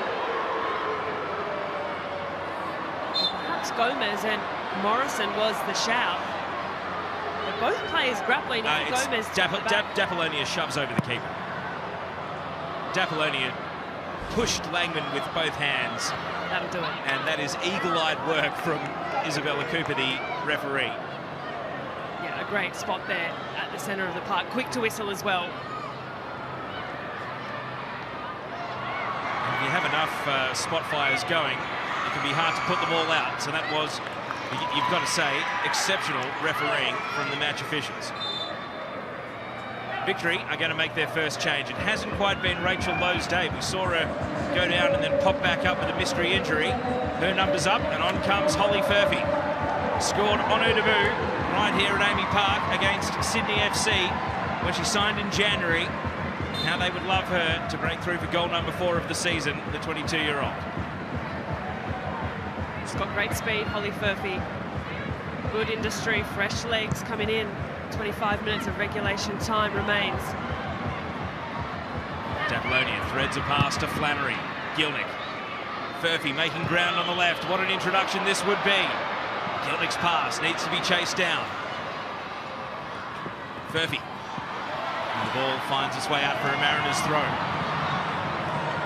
Sarah Rowe's done well there. She's been tireless, and now she's got the chase up against Holly Furphy, who's fresh coming on. Oh, Rachel Lowe has knocked over the side of the bench there. It's since been repaired. That's the disappointment of leaving the game in the grand final when your team's behind. Murphy lines past Gomez. Murphy to Furphy. Can they link up here? Nash able to protect the ball and see it out for a goal kick. Well, there's some steel about that. Now, watch Sarah Dapolonia here coming on Sarah Langman. Is it enough, Grace? Yeah, the contact with the keeper, undoubtedly. But again, great defending in that last little passage. Jess Nash, who had a little injury concern not too long ago, and continues to work really hard against, on that one, the fresh legs of Furphy.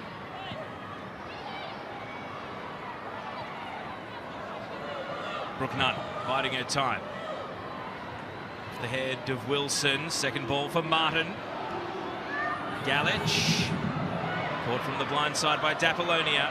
And Rasmussen is dispossessed. Morrison sees it back to Newbon. No thoughts of sitting back and defending just yet from the Central Coast. I'm sure Em Husband will have a minute in the back of her mind when she decides to pull up the handbrake if the Mariners can maintain this lead. Right now, it's still a bit too early. Janchevsky, Gielnik the target. Nash intercepts. Pennick. Murphy with a shot. Foul given. And getting that balance right of when you get plays back in, bolstering up your defence.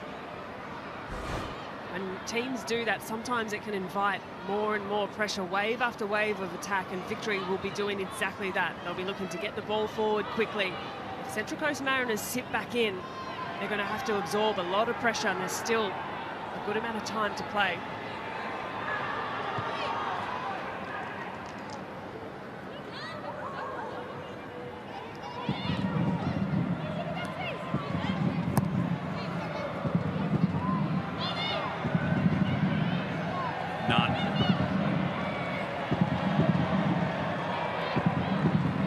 Throw almost level with the penalty box.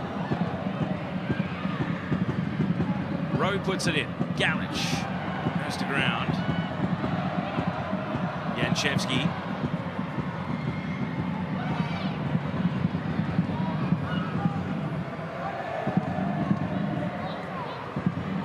Furphy and Rowe. Tangle of legs. Rowe able to get back up and keep possession too. Brooke Nunn. Still trying to get under the skin of players. Izzy Gomez trying to get the ball. Taylor Ray and Alex Chidiac, a big 50-50. And away comes Chidiac. Flannery on the right. Flannery's cross. Chidiac lays it a long way back. Bunge. The Mariners able to reorganise behind the ball. Janchevsky, Alana Murphy. Slipped at the key moment, and now the Mariners can break. Victory have got their centre-backs in position. Izzy Gomez a lone hand, and draws in Bunge for the foul. And with so many Mariners back in defence, that's exceptional work to stop the play. Well, Gomez has done really well here. She had 4 Victory shirts in front of her to beat. Jinx to her right, just a shift of weight. And she's enjoying this, Izzy Gomez. Bunge stepping across the line and bringing Gomez to ground.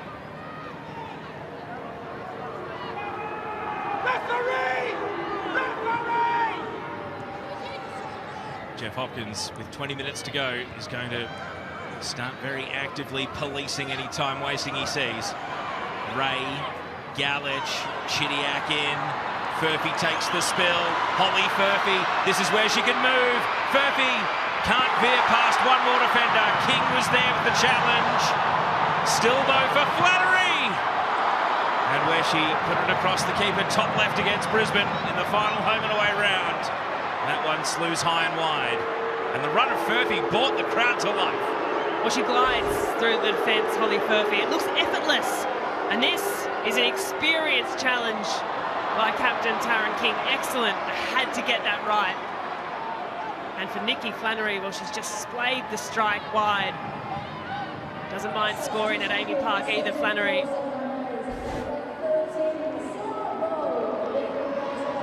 The Mariners are going to make their first change, and it's the 17-year-old American Blake Hughes coming on for Sarah Rowe.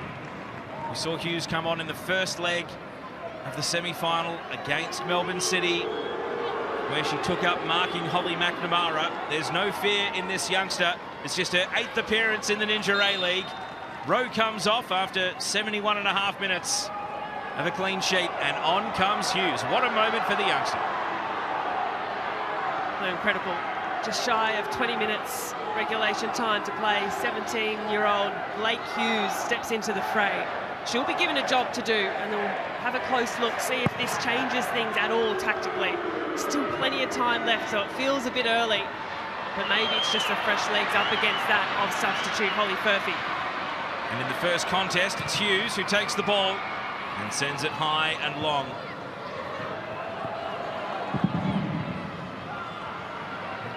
One slaloming run from Holly Furphy was enough to force change on the Mariners bench. Victory going a bit more direct, hoping for M. Gilnick, but Jessica Nash in the road. Galich, Taylor Ray. Nash had to clear with Gilnick right on her case. Melbourne Victory came into this grand final on a 15-game undefeated run, of which 13 were wins and just 2 draws. Switching back to December. Gilnick. Wilson and Nunn. Battle of the English players. Wilson prevails. Now D'Apollonia. And Gomez nicks in, put a foot on the ball. It falls to Furphy. And now Wilson able to get the better of Nunn. Ellie Wilson. Flannery's got a hustle and couldn't get there before the line. Victory starting to threaten, but just didn't have the cutting edge. We'll expect to see this for the next 15 minutes or so. Victory, they'll be going direct. They'll be looking for M. Gilnick, Nikki Flannery, Holly Furphy. Won't be surprised if they start to commit a few more numbers forward.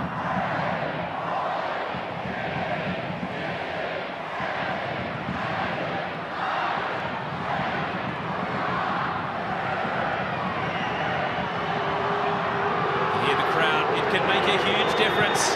That's why you earn hosting rights for the finals, so you can get as many of your fans in and be that 12th player.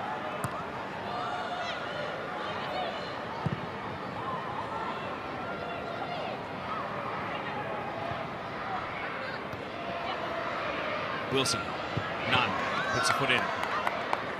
Wilson wasting no time at all. Bunge. Gilnick brought the ball down, but only to the advantage of Nash. Gomez and Chidiac collide again. Chidiac came off worse for wear. Pennock slipped at the key moment. Morrison came in. Janchevsky, a long cross from deep. Vital header from Galich, and then Martin relays it out of the area. Bunge following up. King is there for the Mariners. Martin around the corner. It's really hectic at the moment. The Mariners are just looking for any safe clearance. King off Flannery. And Victory have possession again. They reload. Morrison, the captain, from midfield.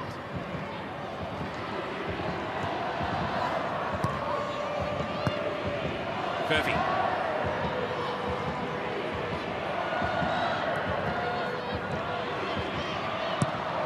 Morrison's pass, exceptional. Nearly found Janchevsky, trying to cut out a number of Mariners as it did so instead. Central Coast punted over the line.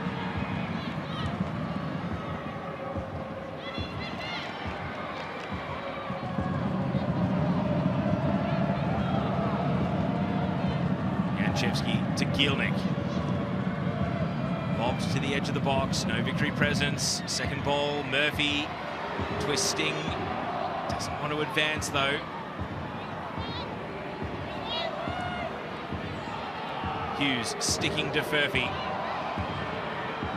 Knocks the ball away, but through comes Murphy for Victory. And her shadow, Izzy Gomez, is there.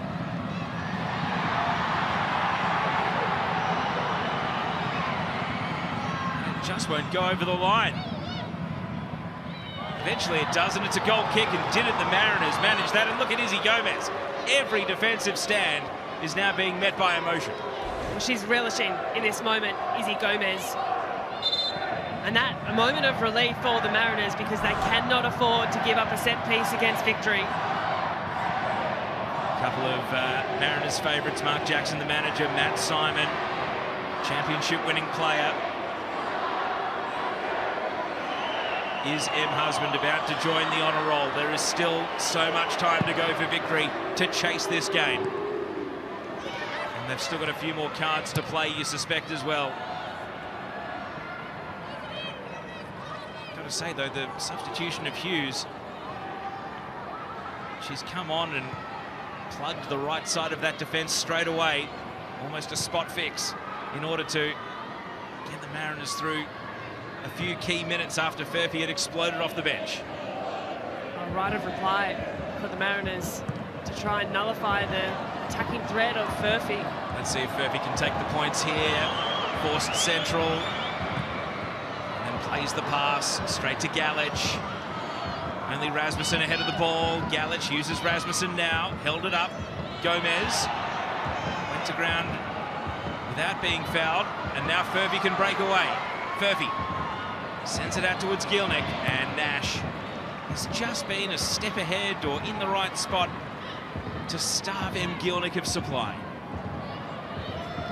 Well, intelligent Jess Nash. Mentioned her a few times already this afternoon, but every time she's asked, she has an answer. Is Flannery Victory's avenue to goal? Wanted Murphy at the edge of the box. The ball never arrived. Apollonia and Gomez. Gomez has turned to protest to the referee, but the ball is live at the feet of Alana Murphy. Holly Furphy now gives Hughes the slip, and then Hughes came back and was able to put it behind for a corner.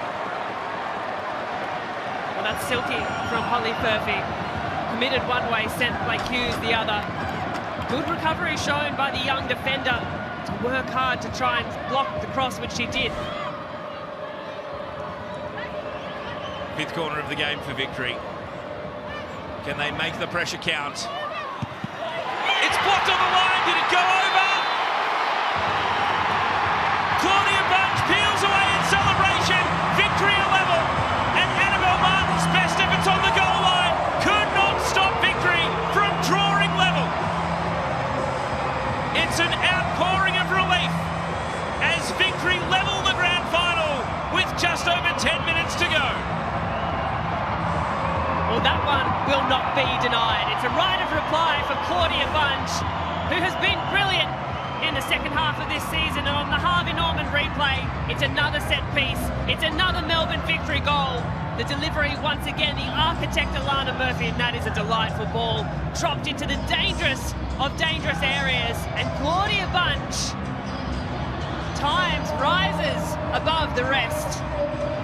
And just does enough off her head to find the back of the Central Coast Mariners net. And what a big 10 minutes we have coming up at Amy Park. Well, if it wasn't a goal, Martin, it's hit her arm, and then she's tried to scramble it off the goal line.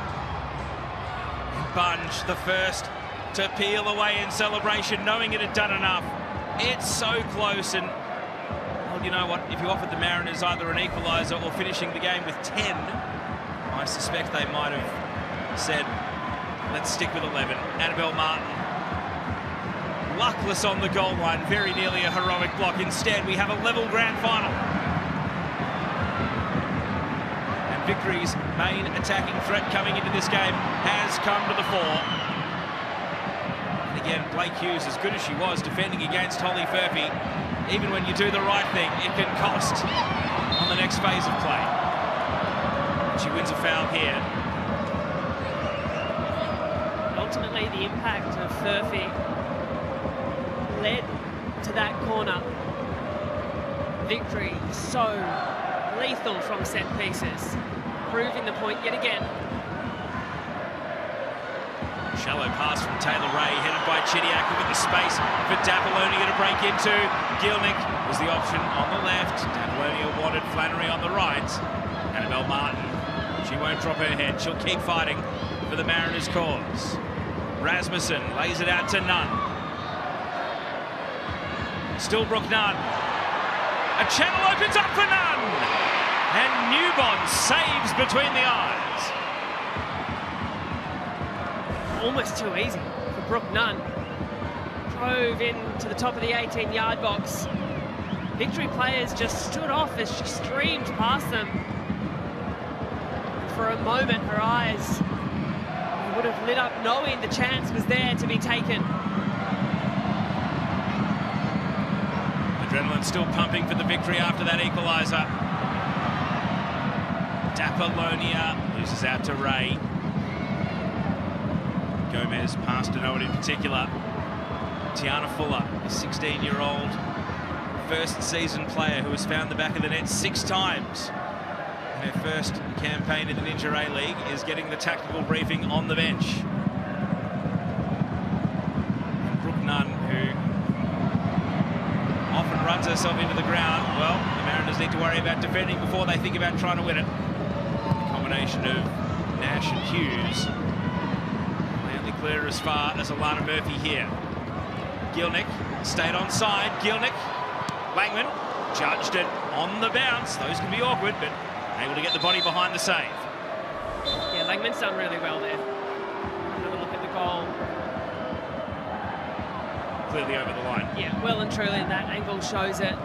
Despite best efforts by Annabelle Martin. That angle a little less convincing, but certainly the one from the side. Tells you everything you need to know. Claudia Bunge, the New Zealand international, rising for her 9th goal in 70 Ninja A-League games. Zizi Gomez receives a stretch. For long-time fans of the old W League, round 1 of the very first season, it was Melbourne Victory against the Central Coast, and Victory's first ever goal scorer, a New Zealand international defender, Marlies Oostam. So we've come full circle with Claudia Bunge scoring for Victory against the Mariners in this grand final. It's been a season that has gotten better and better as it's worn on for Claudia Bunge. There was a little concern last week against Adelaide. She came off late in the game. It's what looked to be a bit of calf cramp, and fortunately not much more, because her and Kayla Morrison at the centre of defence for Victory have been formidable.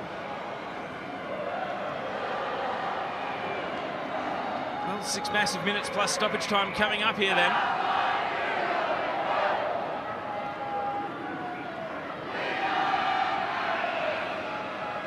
Mariners fans in the lead since the first minute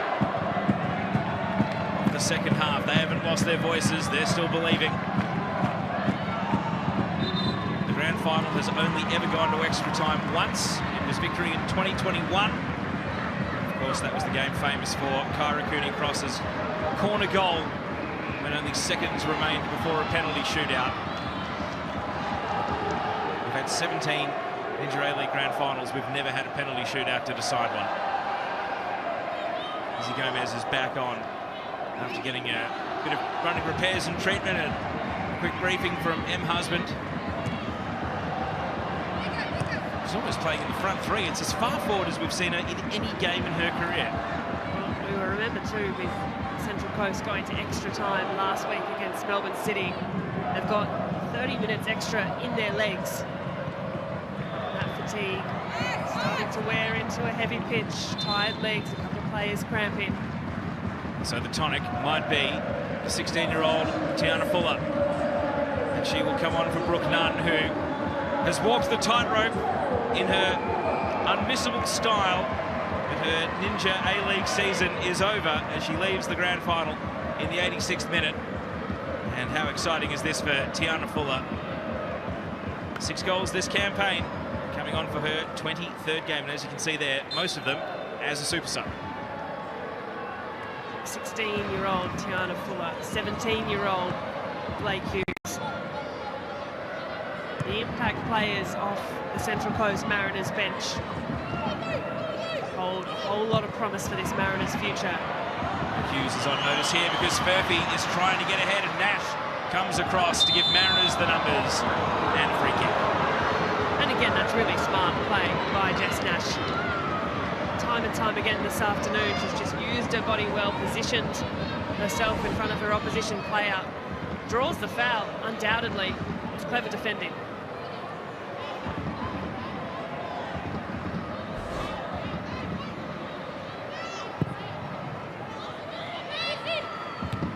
Murphy wins the header. Chidiac. Shoulder to shoulder with Galich, who is, of course, on a yellow card and has to be just that little bit more careful. Galich went to ground. Flannery comes through. Chidiac. Dapolonia. Didn't hit it with any conviction. Cleared by Hughes. Alana Murphy now. Janchevski, shooting range! Held on to by Langman. And Janchevski,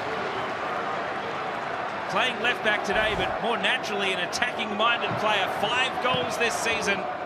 Couldn't find number 6. She can sting a strike, Alana Janchevski. Beautiful technique.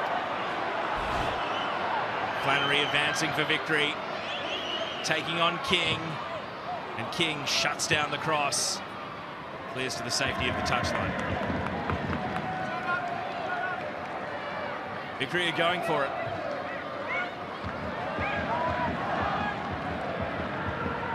Dapolonia. Now Fuller.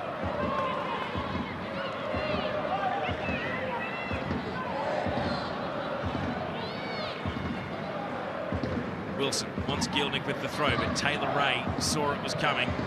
Nicked in before Gielnik was part of the contest. Chidiac. Wilson. The Cruise goal scorer, Claudia Bunch.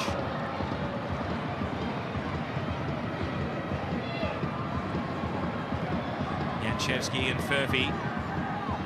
Furphy trying to find a way past Hughes and does. Couldn't get anything on the cross though. Nash snuffs it out. Pennock back to Hughes. The Mariners have dealt with it well. Rasmussen leaves the ball with Gomez. Gomez was trying to find Fuller, but it was an ambitious pass. Bunge, heavy touch. Oh, Galich got clipped on the way through. As the ball runs to the line, Wilson puts it out for a Mariners throw. And Galich, who did think she was fouled, build up to one of the victory chances just a moment ago, is back on her feet and still running. We're in the last minute of the 90 already.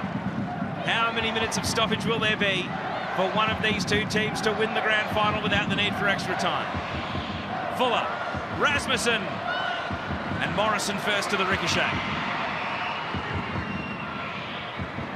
Taylor Ray keeps it from Chidiac, Martin, Taryn King. Wilson rose above Fuller.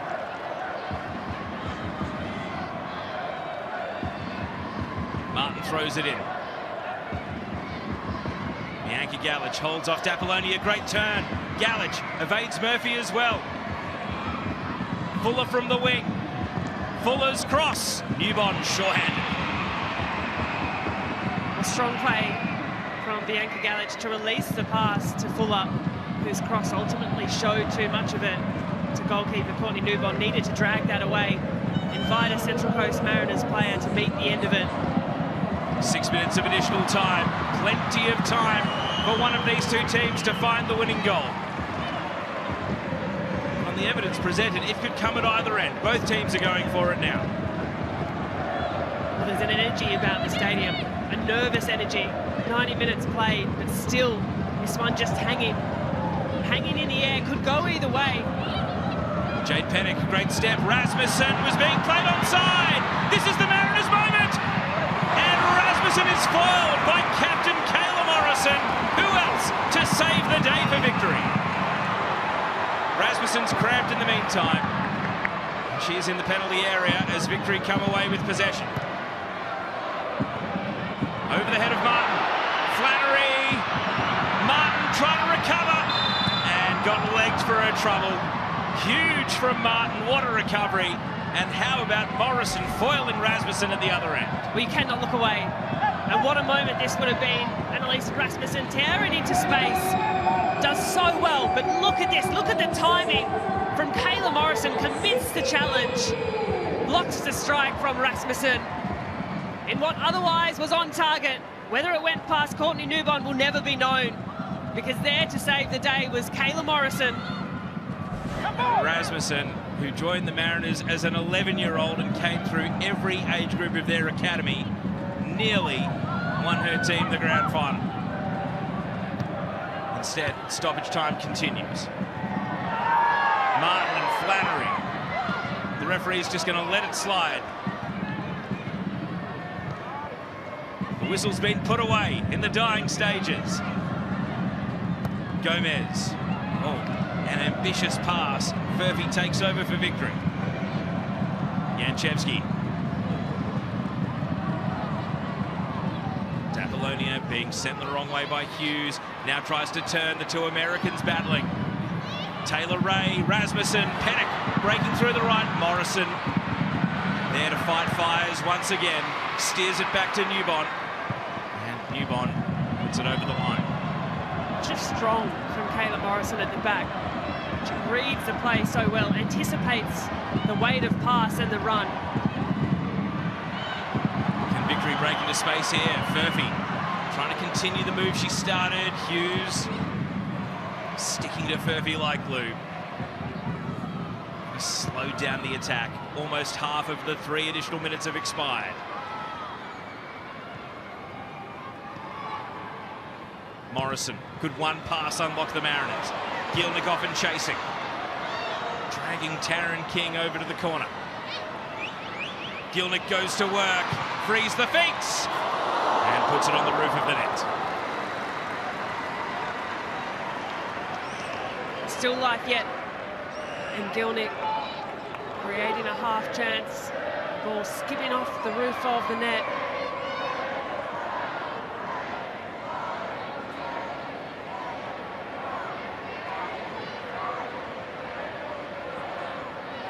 Tension around the crowd, tension on the pitch. Only minutes left to play with. Alana Janchevsky.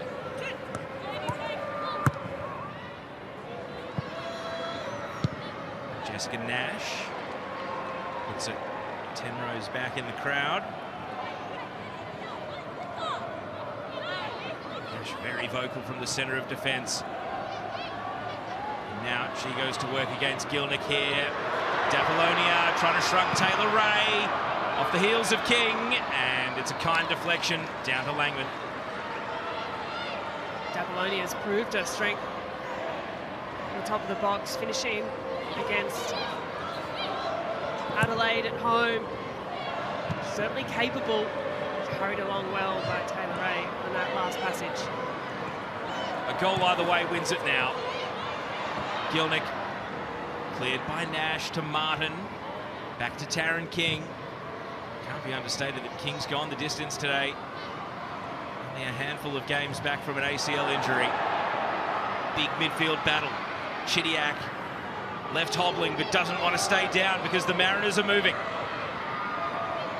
Galich looking for Rasmussen. Janchevsky, her shadow down in the corner. Last minute of the 6. And a throw-in coming for the Central Coast.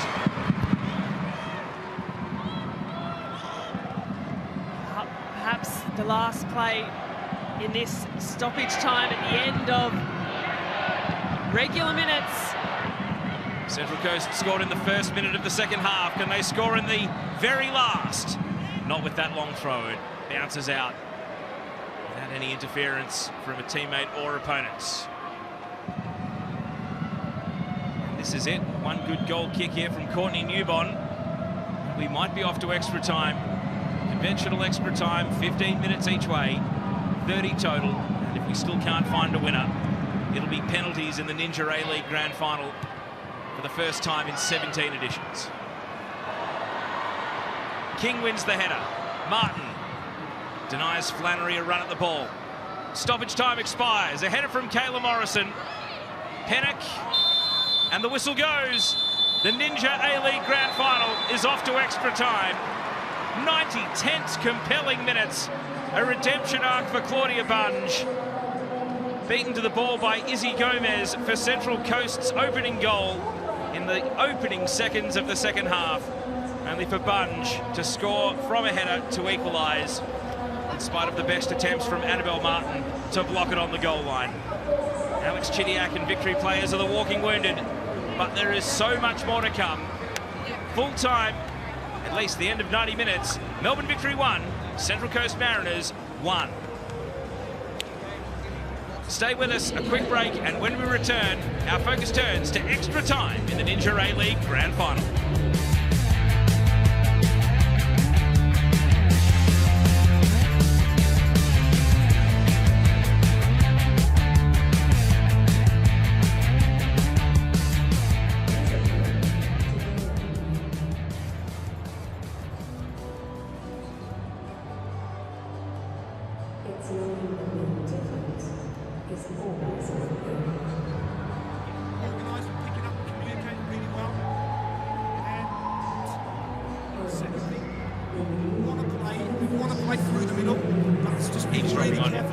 Team talk here, Grayscale. Let's have a listen in. They're the ones that they're going to break forward in.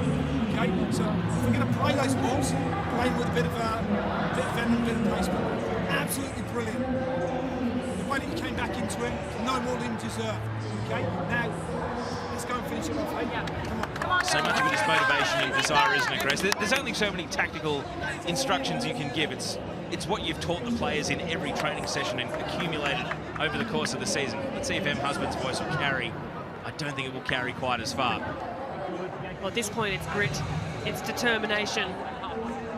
It's what each team have left in the legs, what they can conjure for another 30 minutes of play. Mindful Central Coast Mariners have already done this last week. Not just that, they also played their semi-final a day later, but they would argue the match hardness, the experience, and also they were close. They were so close to winning this trophy. Rasmussen had the chance. Crucial defending shown by Morrison. Bunge at the back, coming up in a big moment. Bunge's equaliser at the other end for Melbourne Victory. How about the trust that Em Husband's put in the youth? 17-year-old Blake Hughes, 16-year-old Tiana Fuller, still has 18-year-old Peter Tremis on the bench, and 20-year-old Tess Quilligan. They may still have a key role to play depending on whose legs give out first. Blake Hughes, she's got school tomorrow. Whether or not she's got the day off, teachers have allowed as much for the 17-year-old. So both captains have made their way out to the middle. They're just waiting on the referee to join them, so teams can sort out who's attacking which way in extra time. Here comes the coin toss. Izzy Cooper, got to say, has had a good game, Grace. Really shown us why she was appointed for this match. Don't want to put the mockers on it. Still extra time and penalties to come, but through 90 minutes, it's been a great display. Well, a physical match. A lot has been let go, but called up at the right times, and 30 minutes to continue. 30 minutes to decide season 17. Tired players. Jeff Hopkins speaking to his goalkeeper coach, Melissa Maisels.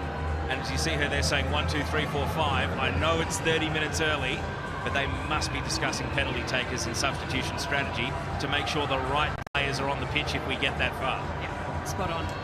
And that would be planning conversation throughout the week as well. You know your penalty takers, you know who can step in, you know 6, 7, 8, 9 and 10 as well. There's the Victory bench. It's a very youthful bench, both in name and age. Jessica Young, for example. Mariners going to make a sub. Greta Krasula, the former young Matilda, is going to come on here for Taryn King.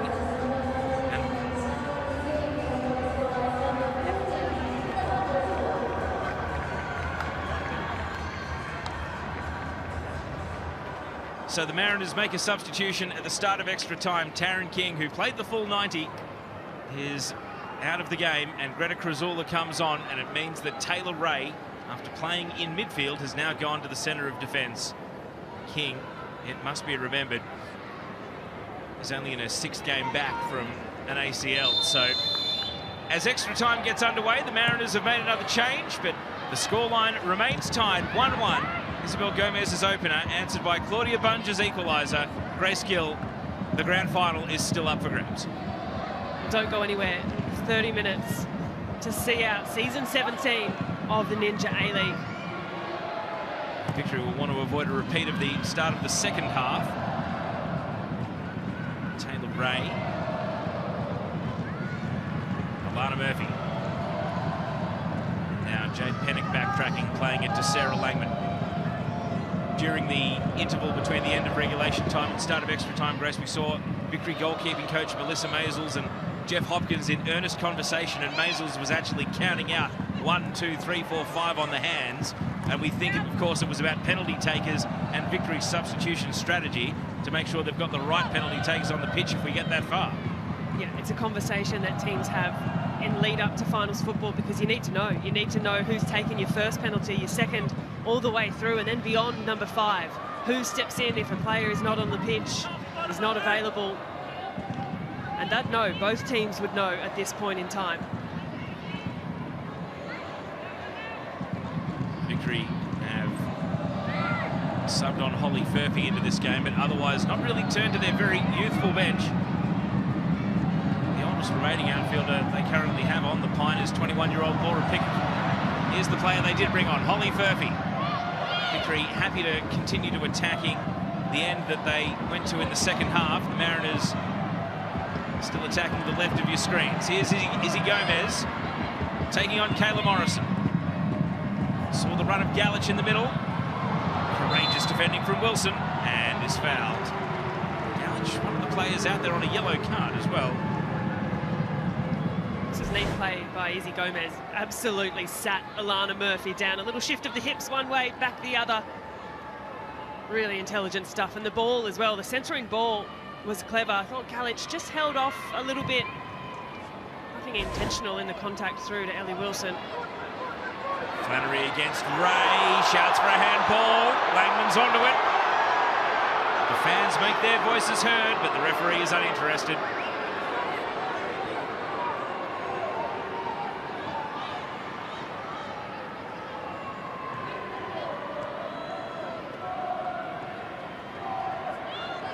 Slight shift in formation. Well, we mentioned Taryn King coming off. That's the first 90 minutes she's played post-recovery from that ACL injury.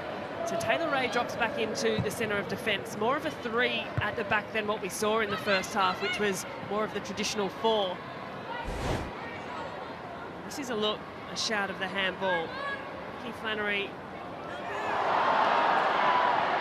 And the crowd has just seen that on the big screen at Amy Park.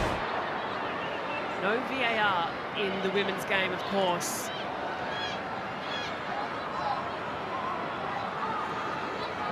Furphy.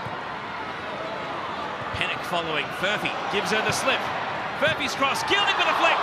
Langman turns it around the post and out for a corner. That's nice from Holly Furphy. Finds the run of Em Gilnick. The near post created from Gilnick, forces the save from Langman, who steers it out. The corners, set pieces, Murphy the delivery. We've already seen the danger today. We've already seen the danger across the course of the season. This is a big moment for Melbourne Victory. And now no Taryn King out there for the Mariners. Murphy in swinging to the near post. Cleared by Galich. Janchevsky hooked it back in.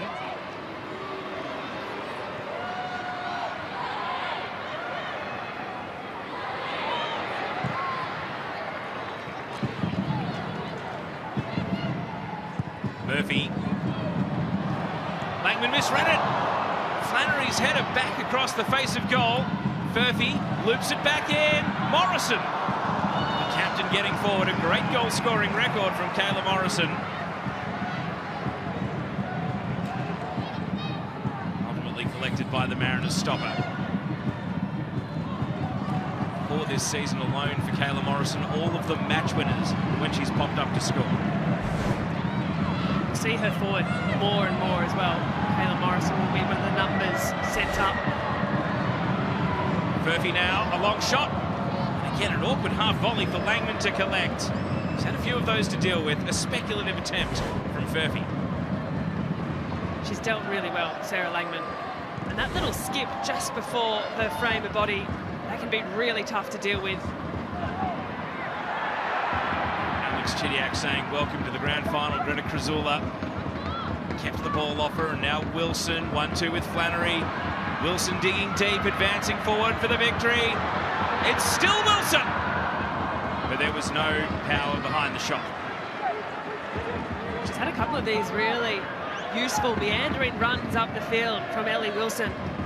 Just dances her way through the Central Coast defence. She's tired, recovering back into position. Hughes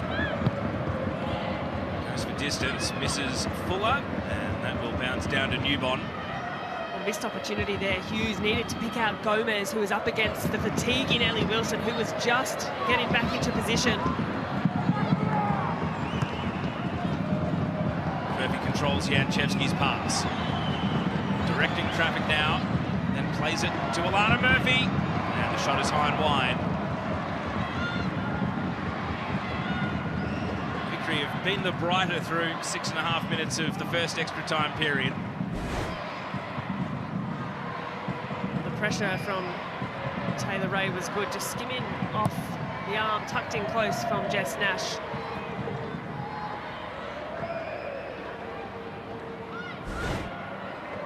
Janchevsky using that left foot for Victory's advantage again. Flannery flicks it on. Gielnik, it sits up kindly. Nash made it a contest, and Jessica Nash prevails. It was teasing for Gielnik. But the three-cap Matilda, Jessica Nash was there. Well, was there again and again. This is creative from Flannery. I like it. Over the top. Makes it difficult. And again, the recovery work of Jess Nash. She's been held off by Gielnik, but she does enough. She makes the angle difficult. That was the disappointment of Jeff Hopkins on the sideline. The Mariners have done precious little attacking so far in extra time. It might be about to change here. Rasmussen holds the ball up, full up, and then no third Mariner arriving. Only Janchevsky to clear. Murphy, Chidiac. The burst through midfield. Alana Murphy's got Gielnik, and that's where the ball goes. M. Gielnik as the crowd rises. M. Gielnik! Got plenty of force, but sent it well over. She knows as well, M. Gielnik on that occasion. The field opening up, becoming stretched. Big spaces between the defensive line and the midfielders, and M. Gielnik is loving it. Drops inside. It's a nice shift of weight. Can't quite get the trajectory right. How do you avoid getting caught up in the moment? It just feels like wave after wave of low percentage chances of not particularly well executed attacks.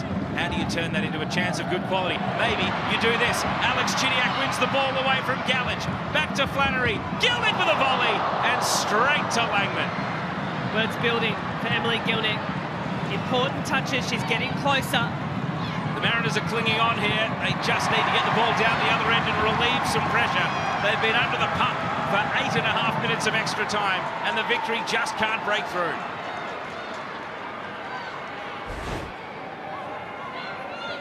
This is what the Mariners have, an incredible ability to absorb pressure and then find enough energy, find enough industry to push forward. Rasmussen was too tight against the line. Victory win the throw-in. Janchevsky had a good combination with Furphy since Furphy came on. Jane Pennick is trying to stifle her here, though. Mariners fans cheering, hoping.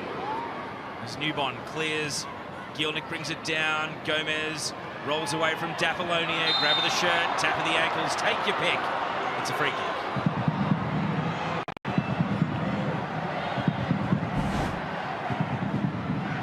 Free kick. One of the ways to slow down Izzy Gomez, who has been absolutely everywhere for the Mariners tonight. And a good chance for the Central Coast to send some numbers in. Attacking towards their fans who are making a great noise away at Amy Park. It's a mid-range free kick. We've seen a few of these throughout the course of the game. It takes really precise delivery and planning. Taylor Ray just put it straight onto the head of Claudia Bunge. That wasn't what the Mariners needed. The second ball is on for Galich. Krasula trying to evade Wilson. Wilson takes the ball and keeps it in. Hughes stepped up and sends the ball sideways.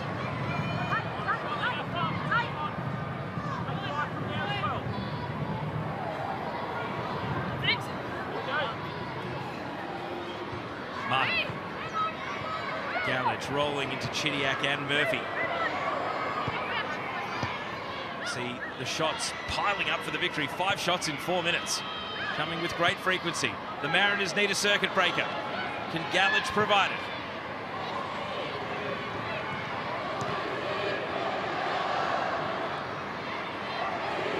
Jessica Nash, the centre back, advancing. Galich loses out to Morrison. Oh, Janchevsky's clearance. Morrison takes it, deals with it, clears it. And now Gielnik taking on Taylor Ray and protecting the ball well. Flannery's herring forward. Gielnik sends it out to Flannery. How's the return pass? Blake Hughes blocks it, full body. No corner the shout from the teammates, and Hughes ensures exactly that. Well, defence into attack. A lesson taught well by Kayla Morrison, and how quickly she turned her fortune for her team around, finding a pass forward, creating an opportunity back in the victory attacking half. Long throw coming. Wilson's going to go and hurl it towards Gielnik. Flick header. It sits up. Furphy in between 2 Mariners, could not get a goal-bound touch. And plays whistle dead in the aftermath as Furphy went crashing in. Well, Furphy's impact undeniably has been excellent. It was a bit of an awkward one, just the glancing header of Emily Gielnik. Nash working across Furphy, almost sneaking through between Pennick and Nash.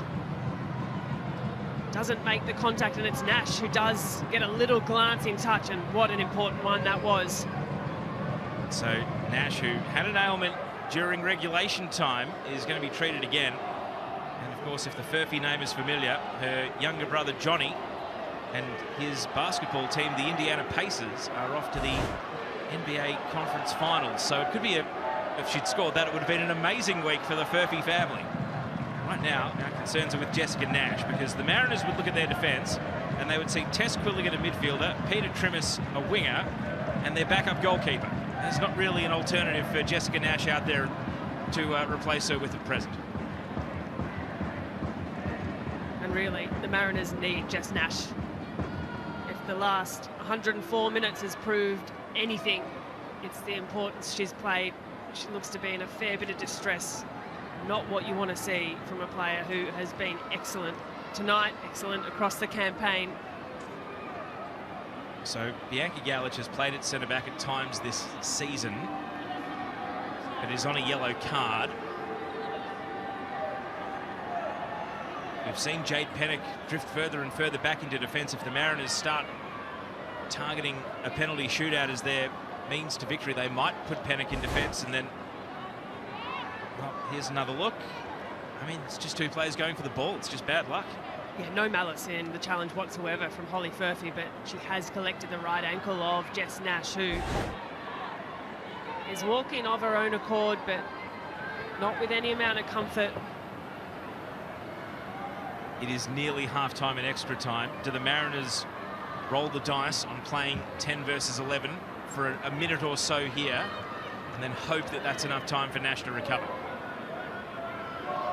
We hope with the contact from Furphy into Nash's ankle, it is just that contact. I think she'll get a bit of strapping around that right ankle, hopefully find her way back onto the field of play. Pennick ably dealt with a slip that added a bit of speed to the Langman restart of play. Now Krasula. Galich has indeed dropped into centre-back. Almost showed too much of the ball to Dappolonia. Pennick seemingly playing as a right wing back at the moment. Pieces just being repurposed all over the chessboard, and that is how Central Coast players often describe Emily Husband's coaching: chess out on the grass. That's maybe why so many of them are versatile when they're asked to play a different role. 2 additional minutes to end the first half of extra time. And here goes Jade Pennock up against Alani Anchevsky. Cuts it back. Izzy Gomez, great feint. Left Murphy behind. Still so many defenders to deal with. Gomez lets fly. And it's a comfortable catch for Courtney Newbon. It's not the first time Izzy Gomez has left Alana Murphy with a seat on the floor at Amy Park. She didn't quite have the purchase behind the strike. But what a battle it has been between those two across the afternoon as well. Jessica Nash, well, when the boot comes off, it can often be a bad sign for an ankle injury, but it appears as though the boot's come off, and now there's going to be an almighty battle to get the boot back on. No thoughts of a substitution, it seems. Nash is the plan. The remaining Mariners subs are all seated on the bench, so they're just going to roll the dice. 11 versus 10. 1 player short for the remaining minute or so. And the Victory will look to exploit it. Holly Furphy has got Gildick in the middle. Furphy goes herself! And the groans of the crowd tell you that it flashed just wide. Doesn't miss by much. Furphy, the impact player, has time to set herself, get the strike away. Didn't have the curl perhaps it needed. Maybe Sarah Langman would have had it covered. How exciting she's been since coming on. Well, they got 1 big attack, 11 versus 10. Jessica Nash is proppy, but she's back on. And that was nearly the power play that Victory could have won the grand final with. It'll be a quick change of ends. Half-time and extra time. And Victory launch 1 more attack. All eyes on the referee. A quick check of the watch. Mariners don't want to cough it up here. And, well, even though the ball was at Flannery's feet, it is half-time and extra time. No change to the score at the end of 90 minutes. We are 15 minutes of open play away from needing a penalty shootout to decide the Ninja A-League champion of the 2024-25 season. Both teams head into their huddles. They will try to stretch this break out as long as they can. But at halftime and extra time, it's Melbourne Victory 1, Central Coast Mariners 1. And look at that, players running over to the sidelines. You've got other players that have been subbed out, working on their fellow teammates, giving them treatment, just trying to will them to the finish line here. Pickle juice, cramping, hydration, anything to get through this final 15 minutes to keep players upright. It's been such an incredible effort from both sides. The game has really opened up. Fatigue has set in. That last 15 minutes, end-to-end, transition football. Yep, roger that. Post 90 minutes of play. So as both teams disperse from their huddles, let's go down to ground level. Neve Owens was right next to the Melbourne Victory huddle, Teo, and Emily Gilnick, such an experienced player, an experienced Matilda within this Melbourne Victory side. We saw her have some opportunities in that first stanza of extra time.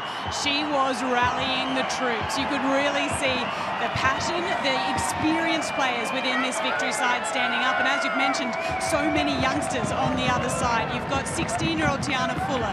Blake Hughes, only 17. Peter Trimmer's yet to join the fray yet. It is her 19th birthday today. The crowd sung a happy birthday in the first half. We'll see if she gets her opportunity. Thank you, Neve. And again, both teams contemplating perhaps their penalty takers. We are 15 minutes away from needing a shootout. Can a hero step up and win the grand final? I'll plant this seed for you at the start of the second half of extra time. The last 5 penalties the Mariners have faced, either in a shootout or in a game, have been unsuccessful, stretching back more than a season and more than a calendar year. 5 in a row that the combination of Casey Dumont and Sarah Langman have managed to deny. Victory victory would love to score from open play and make that a moot point. Janchevski, Furphy, what a catalyst she's been, but the first touch wasn't quite there on that occasion. Alana Murphy, Holly Furphy straight into the challenge of Galich, who was bowled over, and it's threatening to boil over, but Krasula is a cool head. Annabelle Martin looking for Tiana Fuller. Fuller running down the wing, only Rasmussen to aim for. Kayla Morrison, Krasula, and Murphy clears. Those two were young Matilda's teammates in 2022. They find themselves battling in a grand final. Natural light fading at Amy Park. That's a look at the night skyline. The rain has stayed away even in extra time. It's been a grand final. It's just an incredible amount of tension laced all the way through it. Well, it's been one to remember so far. A physical encounter, entertaining, edge of your seat stuff, whether or not you're a Mariners fan, a Victory fan, or the neutral. Hughes, a burst of speed, breezes away from Flannery. Wilson takes over the defending. Hughes turns, Flannery back into the action. And now the chance for the Mariners, big deflection, it goes wide. Bianca Galich popping up in the penalty area. No thoughts of sending her back. She's firing shots at the other end. Firstly, the run of Hughes, really intelligent play. And Galich, great strength shown in a 1v1 situation. Just needs to get a shot on target again. It's Bunch steering it wide. Now the Mariners have taken a few short corners today. Instructing Alex Chidiac just to keep an eye on Jessica Nash, who's outside the penalty area. As Annabelle Martin lines up, and it's the first conventional delivery of the game for the Mariners, which Wilson heads down and Chidiac clears.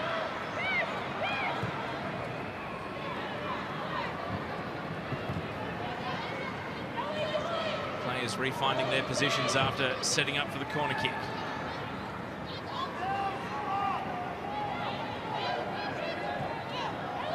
Krasula. Martin's cross will tumble to Bunch. Dapolonia against Pennock. Dapolonia willed herself onto the ball. Gomez chasing. And with the foul comes a yellow card. I think Izzy Gomez knew exactly what would be coming as soon as the whistle went. Yeah, she knew as much. Dapolonia, with that incredible engine just striding into space, the drag back, almost writing her own name into the yellow card book of referee Isabel Cooper, but it's Lowe's play.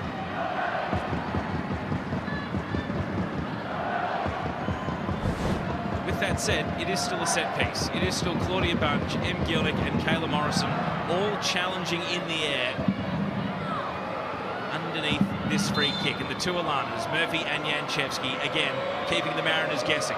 This time it'll be the right foot of Murphy, Morrison, Dapolonia and Krasula, foiled by Morrison. Flannery blocked away by Nash without the keeper involved. Too many bodies back for Central Coast, and they stand up to the victory pressure. We simply cannot look away. Traffic bodies in the way, Flannery unable to get a clean shot through. Gomez flying into space, Pennock getting across, and it's Nash again who's come up. Well, Neve Owens on the sideline called it. Birthday girl Peter Trimmis is coming on. Annalise Rasmussen, a great shift. What could have been at the end of regulation time.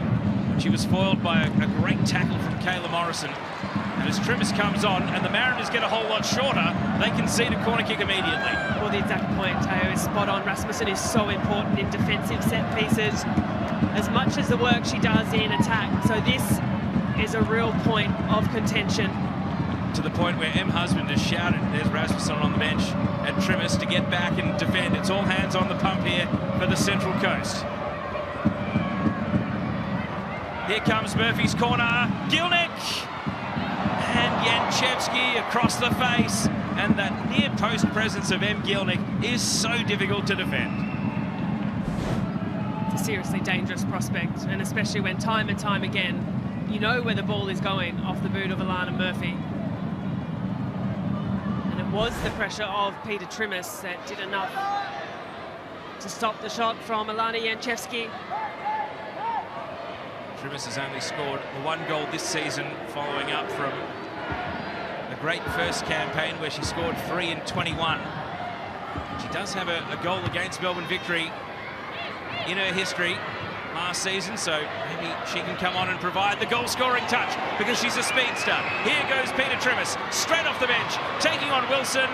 Wilson goes to ground, and now Trimmis goes to ground as well, and that gives Wilson enough time to emerge and to clear the ball.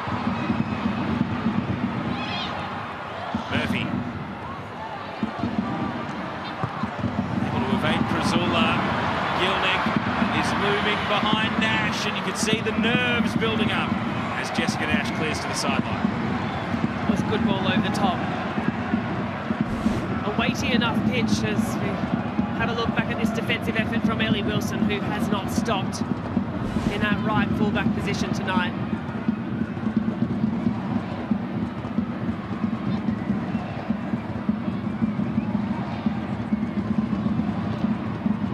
Fans, young and old, all hoping that their team can win this game in extra time. Throw in for Gilnick, Nash, it's going to be a corner.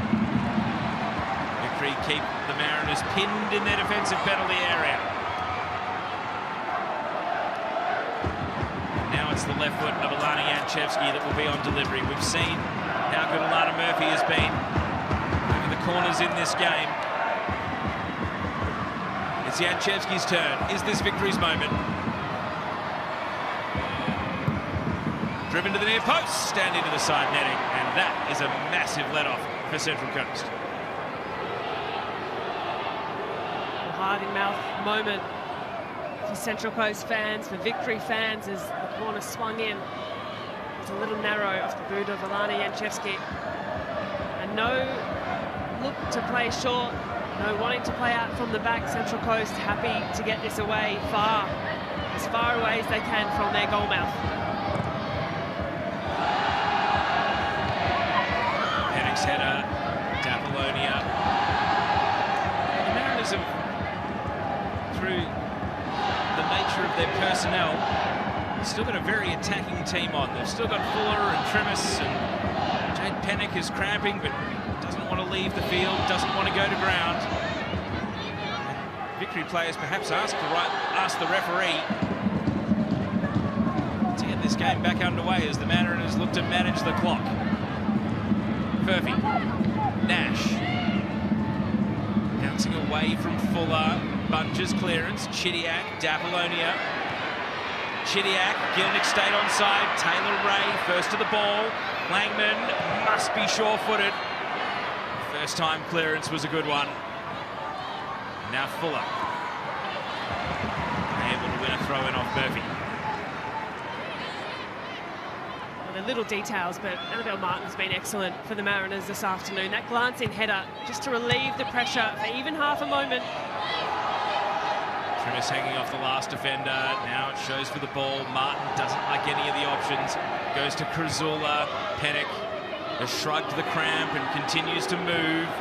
Here is Trimmis, leading Janchevski to the ball. Peter Trimmis turns and faces. She got a burst of acceleration in her. Janchevski's guarding her closely. And Morrison's clearance will go out, but well played, Janchevski. Well, the cross managed to find its way past Janchevski, and unable to beat Morrison. Trimmis and Krasula losing out to Furphy. Chidiac dispossessed by Pennick, and the whistle goes just as Gomez was trying to take the ball away. Pennick on her last legs, she's put in quite a shift and tumbles through the side of Alex Chidiac, and just a little clumsily a fatigued challenge that, which is working back, played a defensive role as things changed, and she's hardly able to run out there, Jade Pennick. Murphy knocks it back to Chidiac, space to advance into. Chidiac building ahead of steam, but Gilnick was stationary, and we're into the last 5 minutes of open field play. before a penalty shootout will decide who takes home the trophy. I wonder if the thinking, Jade Pennick, hobbling, hardly able to run. Could she take a penalty? Remains on the field. Well, the Mariners' only other outfielder is Tess Quilligan, another midfielder. Of course, both teams have their backup goalkeepers available. I don't think Newbon's going anywhere. And Langman, having successfully seen off 3 penalties, albeit 2 of them misses and 1 save this season, might remain in the box seat rather than a sub out for Teresa Morrissey. Newbon had Fuller right on her case. Bunge, it's getting interesting from Victory, but Kayla Morrison, you'd look for her anywhere, even if she's over on the left sideline. Victory do clear their lines, and Langman is going to call off Nash here and say, leave it with me. That's clever at the back, quite a Central Coast. High pressure moments, but Nash has a little check of the shoulder. Langman, the communication was there. Still, the tension grows. Good pass by Galich, has released Gomez here, sees Fuller ahead of the ball. Bunge sliding in, and it's going to go behind. You see that, you can't help think of Laura Bassett in the World Cup, Grayscale. It's always the first thing that comes to mind, the spectacular own goal. Thankfully, Bunge sends it out for a corner only. Well, Bunge had to make the challenge because off her shoulder was Tiana Fuller. Speaking of international superstars, Sam Kerr can't look away. I'm sure neither can you. 3 minutes of extra time to go. Can the Mariners turn the tables on Victory and win it with a corner kick of their own? Martin, short to Nash. We've seen this routine once already. Nash mixes it up. Taylor Ray. And straight into a nest of Victory players. Morrison clears. Hughes. Blake Hughes from distance. And that is a drifter. Well, the short corners, because the Victory defence, the aerial threats are too much for the Central Coast Mariners. But when you find Taylor Ray, when you find Annabelle Martin, whatever the case may be, the delivery has to be right. And on that occasion, the boot of Taylor Ray couldn't beat the head of Kayla Morrison. Courtney Newbon looking a picture of calmness. This goal kick doesn't quite get the distance she might have hoped for, but it's going to run on kindly. Furphy, Chidiac still going at almost the 120-minute mark. Alana Murphy. Murphy from distance and well wide in the end. You know she's got it in her locker, but just didn't catch that the way she might have wished, shooting from that distance. The Mariners can breathe a sigh of relief because Alana Murphy, when her dial is in, that kind of distance is her bread and butter. We've seen her hit them before.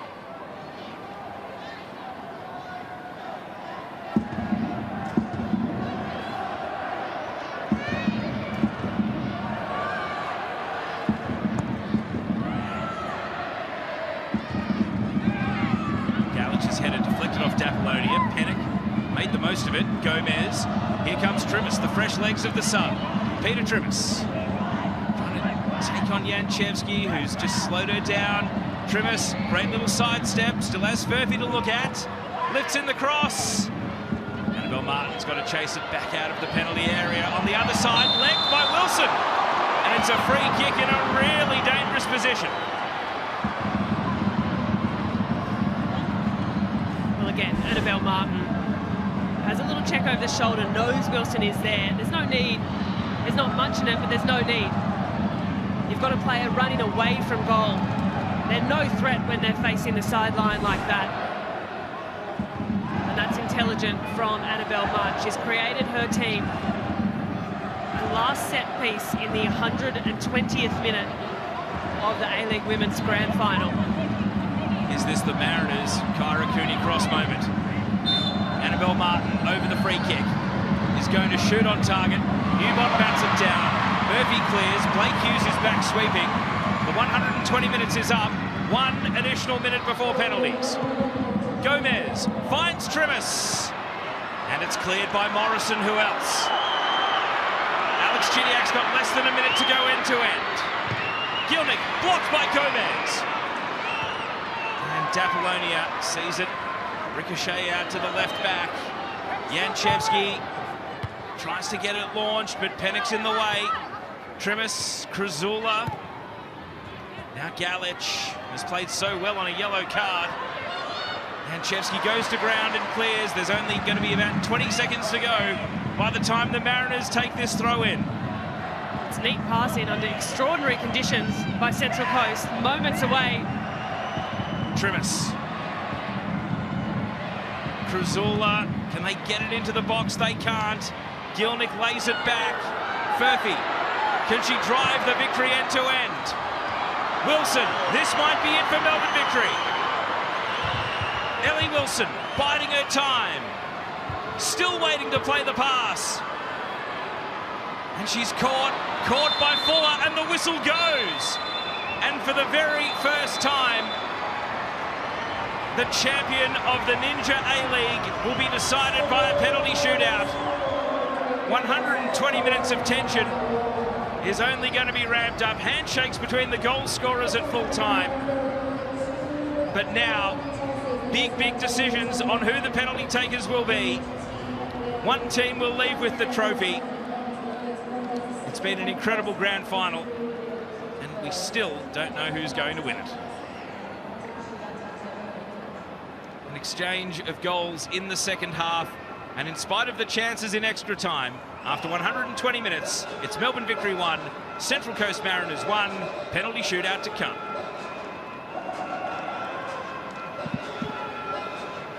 What an epic grand final this has been thus far, Lydia Williams. We haven't seen this in the history of the A-League Women's Grand Final ever, and off we are going to a penalty shootout. How are your nerves going? You're riding every wave, especially of that victory attack and that late flurry that they had there. How are you feeling?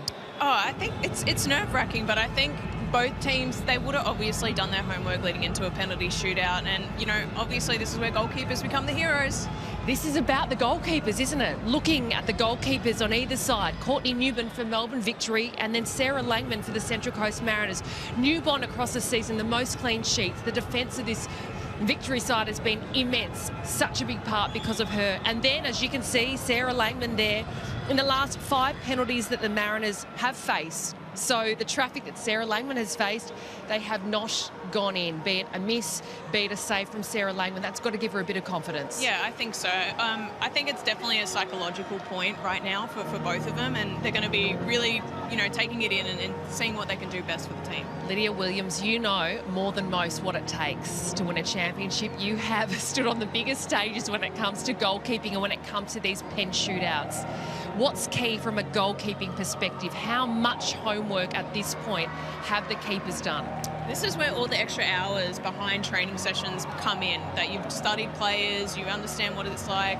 Langman has obviously faced a lot of penalties this season, so that's probably a step up that she's actually had that in this season and that experience. Well, let's get down to Neve Owens, who's just a little bit beyond us here on the pitch. Nevo, how's it all building up there? What have you heard?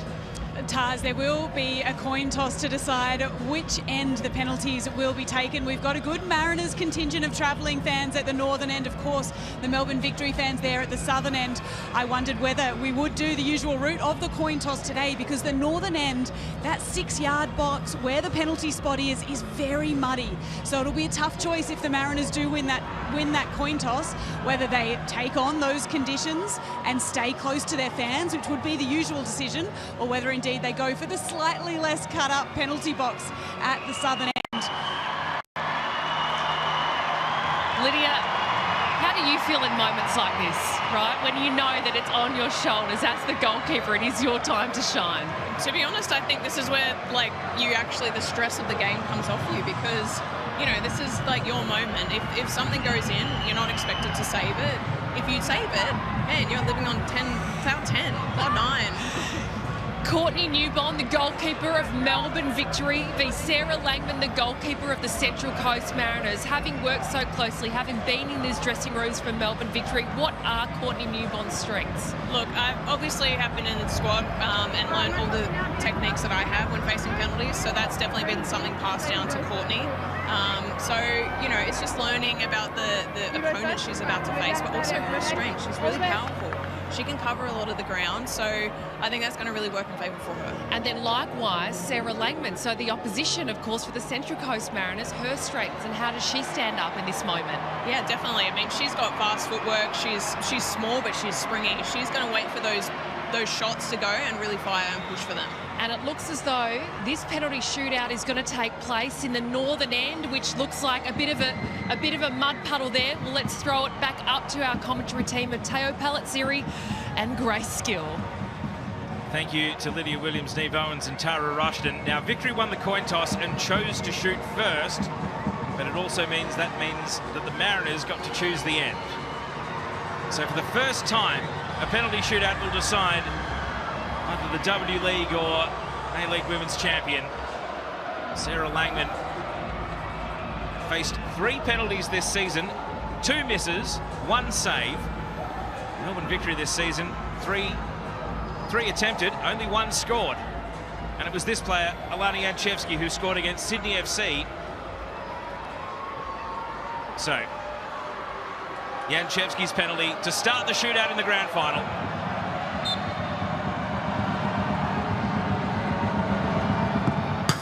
Janchevsky puts it into the crossbar. And the advantage of shooting first disappears in 1 kick, and Jeff Hopkins, well, he looks relaxed, but the pressure ramps up. Now it'll be an even younger player for the next penalty. Well, a cruel fate for Alana Janchevsky, who's been excellent across the campaign. Great leadership shown by Alex Chidiac, getting an arm around the player. How about this, Grace? 16-year-old Tiana Fuller is the Mariners' first penalty taker. This is extraordinary. This will be an experience she will never forget. A few boos and whistles, but they are shooting towards their own fans, the Mariners. It's Fuller. And that's why she took them first for the Mariners. Tiana Fuller sends Courtney Newbon the wrong way, and after 1 kick each, it's the Mariners in front. Well, that is a seriously cool penalty. Confident run-up, picked her spot. 16 years old, remember the name. At the other end of the experience scale, M. Gilnick, a goal disallowed in the opening minutes of the game when she was caught offside. Now it comes down to her penalty kick. She's faced Langman once this season and put it high at the home of the Matildas. Can she make amends here? Victory are on the board. M. Gilnick sends it bottom left. Applause from the sidelines. It's 1-1 with the Mariners' kick to come. Well, experience needed to course correct Emily Gilnick and makes no mistake. She deserves that goal as well after the season, after this afternoon. Coolly taken. The Mariners sticking with the teenage penalty takers. Peter Trimis on the day of her 19th birthday. There's only one present she wants: to win the championship. Scoring this penalty would go a long way towards it. Courtney Newbon waits deep in the goal and now walks up to the line. Trimis of a short runner. Trimis is good, and the Mariners maintain their advantage. Composure, clever from Peter Trimis. The substitution makes sense, brought on when you can dispatch a penalty like that, and why not?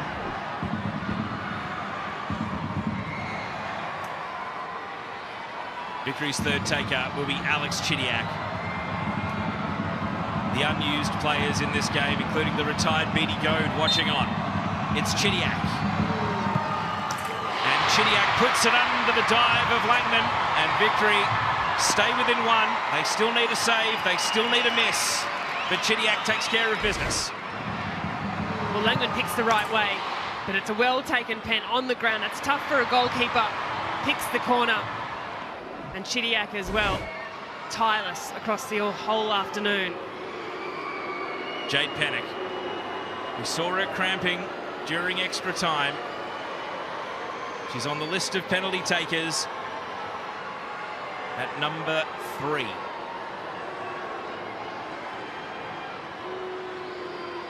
Taking a long time to settle the ball. Courtney Newbon. Is this Victory's moment to find parity in the shootout? Pennick is is good. Mariners 3 from 3 and 3 very well taken penalties. Well, there's that experience, there's that leadership, a player who limped her way through the final minutes of extra time. But a strong penalty, an unwavering penalty. Massive kick here, Holly Furphy, the mid-season arrival. An excellent member of the Victory team, including this grand final, but now it boils down to one penalty kick. Holly Furphy is good, left Langman flat-footed. Holly Furphy is good, is cool, is a cool customer. An impact off the bench and an impact in the penalty shootout. We're at the business end now. Izzy Gomez. Her goal for a lot of the second half was looking like it might have been the match winner. Young fans taking it all in. Izzy Gomez. Does she have a successful penalty at the end of what's been the best week of her professional career? To keep the Mariners in front in the shootout.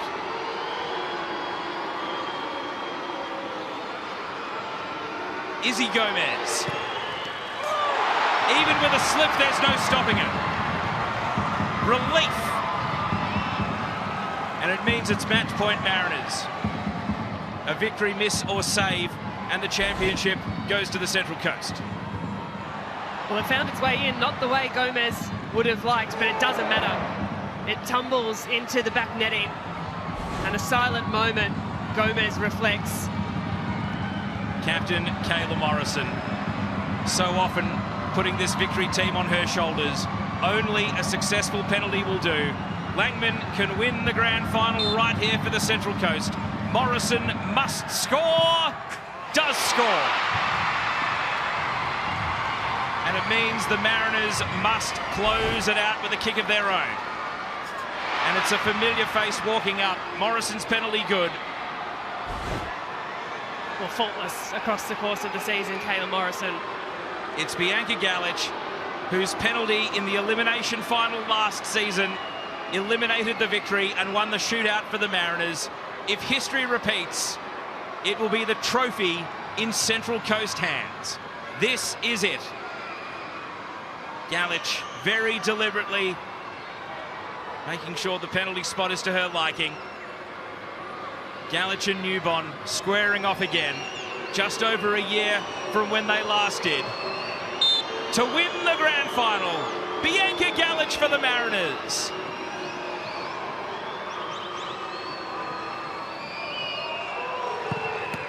Bianca Galich is good with the penalty. And the Central Coast Mariners are the Ninja A-League champions of 2025. One of the most extraordinary stories in the history of the game in this country. A team born out of recess, revived, and now thriving all the very way to the pinnacle. Champions of the A-League Women's. Checkmate. Central Coast Mariners. The fairy tale is complete. What a moment for Emily Husband. What a moment for Gosford. Tears of happiness, and deservedly so. A season incredible. A game one for the ages. And the Mariners players can hold their heads also very high. Consolation for Victory. They won't believe it. But it's Central Coast who will leave with the trophy. Tears of joy for the winning team. 1-1 after 120 minutes. And at the end of the penalty shootout, it was the Mariners who prevailed, 5-4. Let's go down to the aftermath. Take it away.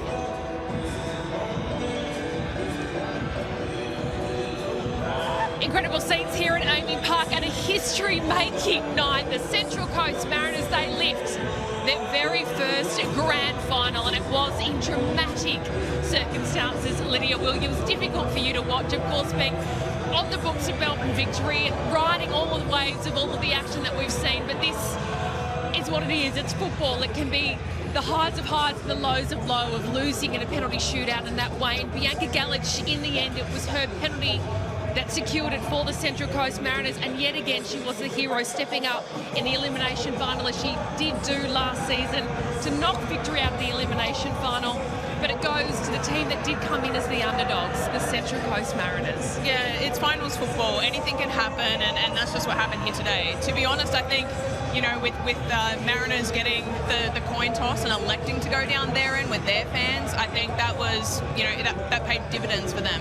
It absolutely did, and when you have a look at the penalties, the one that missed in the end, Alana Janchevsky stepped up for Melbourne Victory, but then the youngsters from the Central Coast Mariners, Tiana Fuller, just 16 years old, stepped up and took penalty number 1. Peter Trimmis on her 19th birthday today for the Mariners also converted her penalty. Jade Pennant, Izzy Gomez, who's been in the form of her life, and Bianca Galich. Bianca Galich with this moment, I mean, and she walked up, took a pause, and then there it was. It sailed past Courtney Newbon in goal to the heartbreak of Melbourne Victory, but to the history makers that are the Central Coast Mariners. Yeah, definitely a memorable night for the Mariners and the journey they've taken to get here, and obviously the story coming back in the league. So, you know, a huge congratulations to them, and they played that right to the end and chose, you know, psychologically the things that were going to keep them going right to the final whistle. Well, let's get deeper in the thick of things and right to the action and get the reaction from Nevo. It's Nevo. Sarah Langman, what a moment. Shootouts, such a tough way to lose a grand final, such an incredible way to win one. What were your emotions during that shootout? To be honest, I actually don't mind a penalty shootout, but I didn't really think it kind of just happened. And yeah, like, obviously we were very lucky to win it, but they were also unlucky to lose it too. How big was it to be able to stand in front of those travelling fans, the Mariners fans at this end of the park? Yeah, it's amazing. The fans and the Army did a great job, and we could hear them all game. So yeah, obviously to do it in front of quite a few Mariners fans, we're very grateful that they've come and, you know, flown over. So yeah, it's great. We haven't had a Ninja A-League Grand Final decided on penalties before. Talk me through the preparations this week for this moment. Yeah, I mean, we actually have been practicing penalties for like at least 6-7 weeks. So this week the penalty takers have actually been doing a very good job, and I've kind of hardly saved any at training. So yeah, we knew already, and we knew we could do it. Congratulations on the win. Cheers, thank you. Sarah Langman joining us. Taryn King, the skipper of the Central Coast Mariners, is right here as well.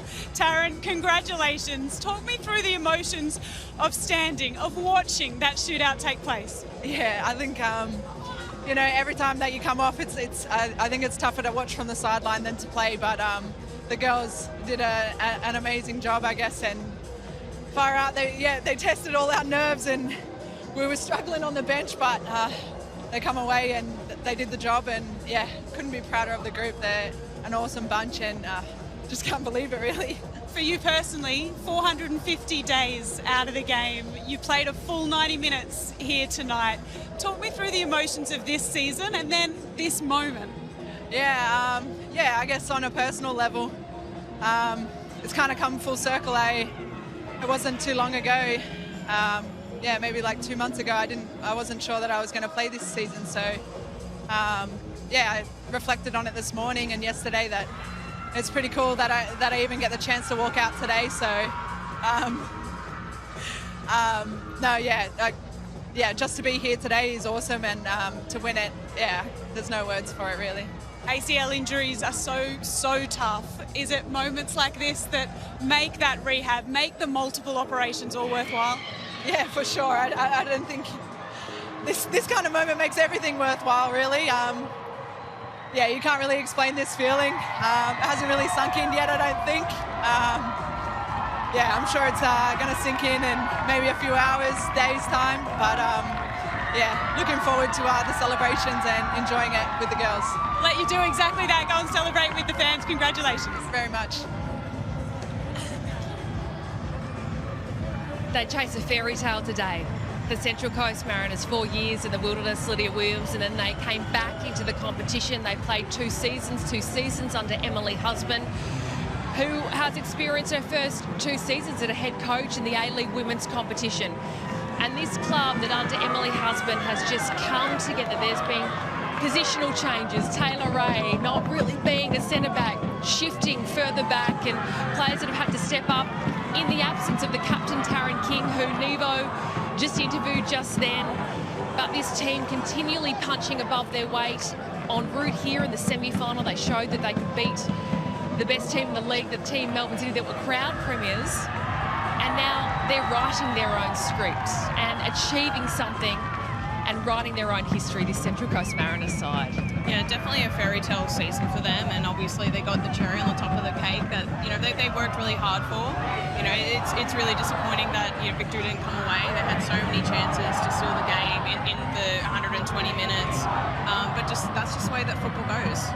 It absolutely is. And there you have your winners there, and the travelling fans of the Central Coast Mariners that made their way here to Amy Park on what is a historic night. We are off to a short break, but do not go anywhere. On the other side, the Central Coast Mariners will be crowned champions and receive their championship trophy. We'll see you soon.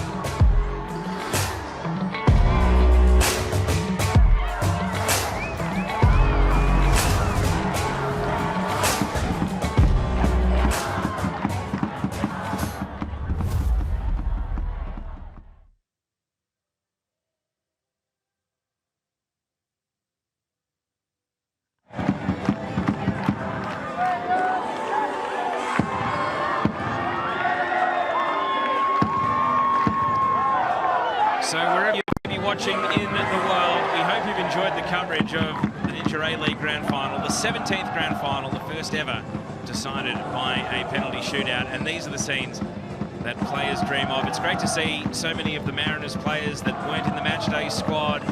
Lily McMahon, Shadeen Evans, Leah Puxty, Chloe Carmichael, the third choice goalkeeper. They're all there, they're all enjoying this. And you've got to say the travelling contingent of Mariners fans made such a difference to their spirits in this game. Victory may have had the volume of the crowd, 6,500 in size, but the Mariners certainly brought a lot of noise. For Jeff Hopkins, he's experienced this before. He's been to the grand final on 7 occasions and left with 4 trophies, so it does mean he's no stranger to the disappointment of finishing runner-up. And ultimately, the lottery of penalties did not smile on his team in this one. For the Mariners, as we were just hearing from Tara Rushton there, they were in recess for 14 seasons. It's worth remembering that they were only run by the Football New South Wales Federation in the first 2 seasons of the old W League, and they've only been started to be run by the actual Central Coast Mariners club in the last 2 seasons since their readmission out of a very long recess. But now they're on top, and that should mean that this program has a lot to be proud of. Alana Janchevsky, it's heartbreak for her, the only player that missed in the shootout. She'll have a lot of support around her though. She's from a footballing family, lives and breathes for the game. And there's no doubt she'll come back tougher from that. Sarah Rowe, what a story. The Gaelic footballer turned Australian rules footballer, turning back to her love of the round ball game and 11-a-side association football. Played a key role today. Melbourne Victory will be left to rue. So many chances that they had in this game, half chances. They created 5 shots in a 4-minute period in the first half of extra time, and they were just peppering without effectiveness. And there are the Mariners. You can see the elation, the disbelief. On the 28th of February, this team was beaten by the last placed Western Sydney Wanderers and looked for all money like they were cooked. Their season was just about over. And even though the Wanderers would not fire another shot for the campaign, the Mariners would actually dig deep and go again. They found a new way to rejuvenate their hopes. They got into the finals. They did so by finishing 4th, hosting Canberra. They had to come from behind to win the elimination final. They toppled Melbourne City over 2 legs in the semis. And now here in the final, they leave winners. Isabel Gomez can't help but think that she said a prayer laying on the ground after slipping, taking the penalty, and yet it still went in up the middle with a big deflection off the goalkeeper. When things are going your way, they really are going your way. Now, her next assignment will be to report for Matilda's camp, where she will be hoping that at the end of this month, she'll be winning her first cap against Argentina. Gomez herself of Mexican heritage. She'll be pulling the green and gold of Australia. There are the winners' medals. They'll be handed over to the champion Mariners players. It's extraordinary to think that in a season where Melbourne City went undefeated the entire home and away, and Melbourne Victory came into this grand final 15 undefeated, and on a 10-game winning streak, it's the Mariners who will win.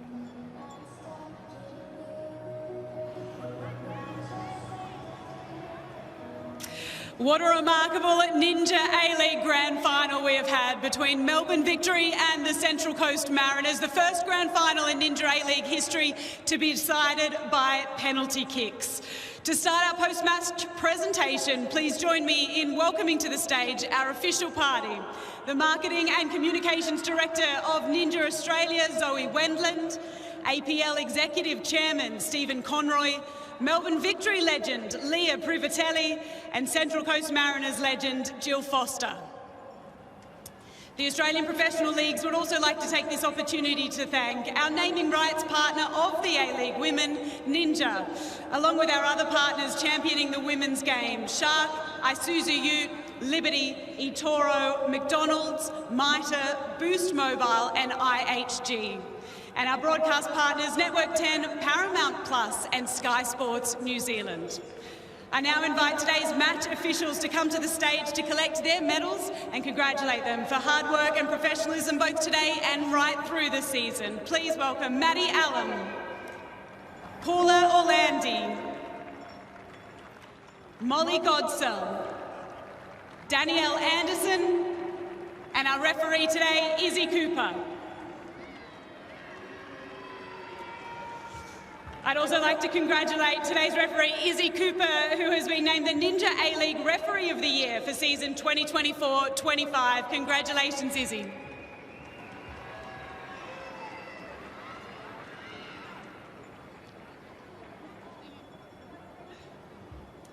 I'd now like to invite Central Coast Mariners legend Jill Foster to present the medal to the player of the Grand Final. And the player of the Grand Final is Izzy Gomez.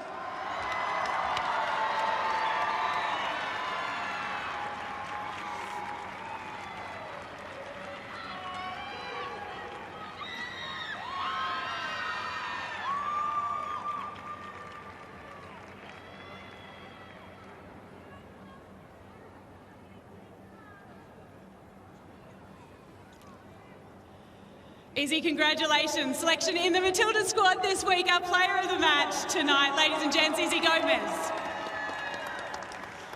Unfortunately, there can only be one champion and penalties are such a heartbreaking way to lose. Our commiserations go to Melbourne Victory for their valiant efforts tonight, for their remarkable season that they have had. I'd now like to invite Melbourne Victory to come forward to collect their runners-up medals from Leah Privatelli. Starting with your skipper, Kayla Morrison.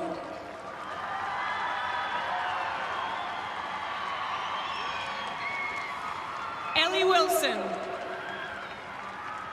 Goal scorer tonight, Claudia Bunge.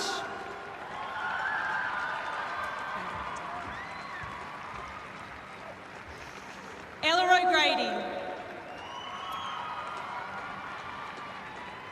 Alana Murphy. Holly Furphy. Alex Chidiak.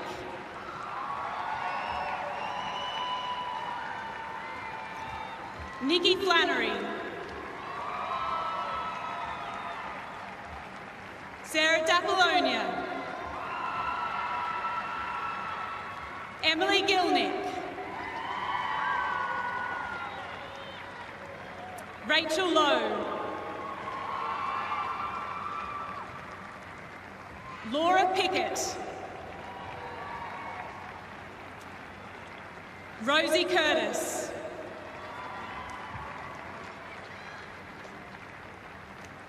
Jessica Young.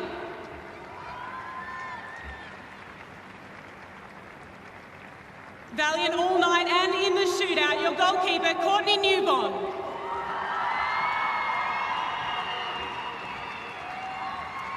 Gio Candy, Alana Yanchevsky.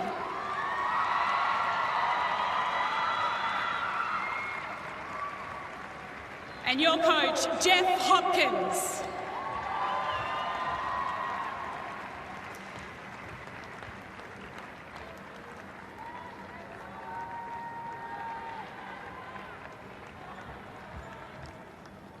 Ladies and gentlemen, please join me in congratulating and thanking once again our runners-up tonight, Melbourne Victory.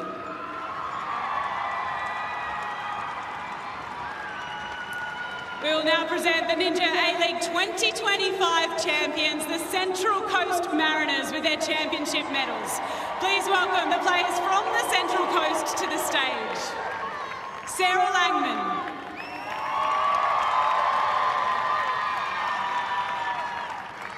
Jessica Nash.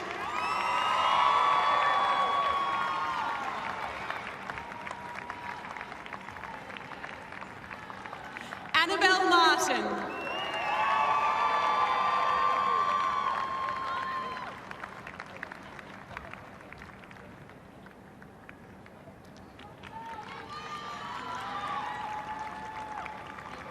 Player of the match tonight, Izzy Gomez.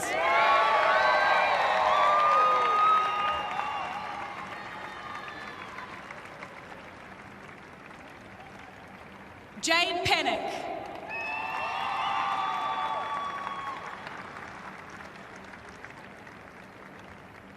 Bianca Galich.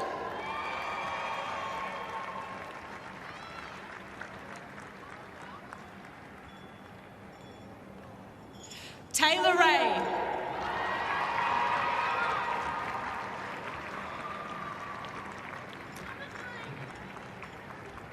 A Coast Junior, the very first player that the Central Coast signed when they rejoined the Ninja A-League, Annalise Rasmussen.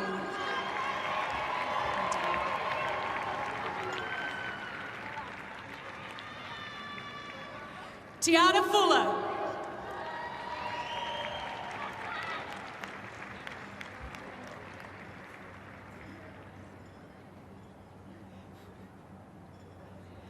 Sarah Rowe.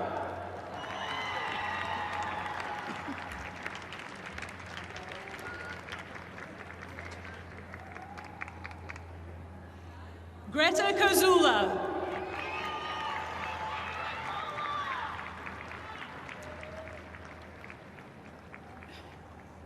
Tess Quilligan.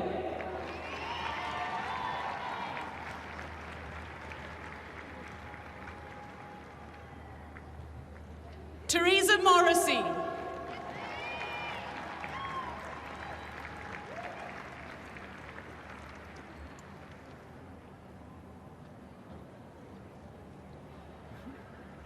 Brooke Nunn.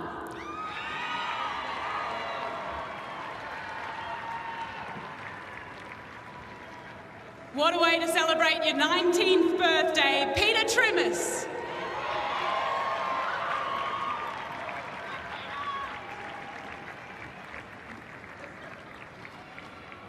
Blake Hughes.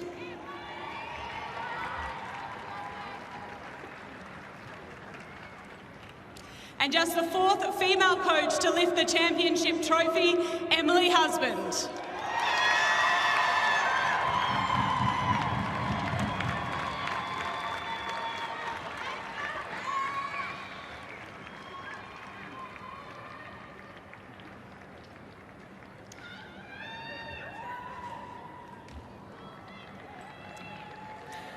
And finally, the captain of the Central Coast Mariners, Taryn King.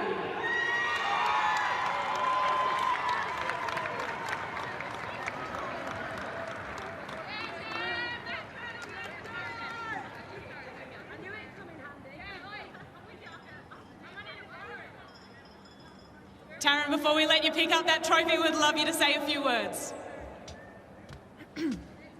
Sorry, just got to clear my voice. My voice is almost gone.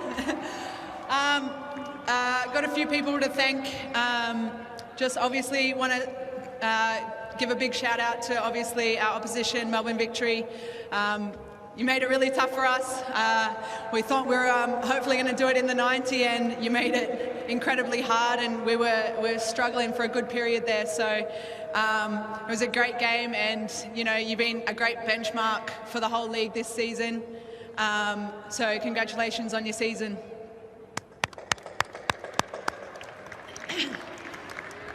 Obviously want to give a big shout out to our sponsors, obviously our front of shirt budget, and all our other sponsors that have helped contribute towards this season and help us out along the way. Clap for that.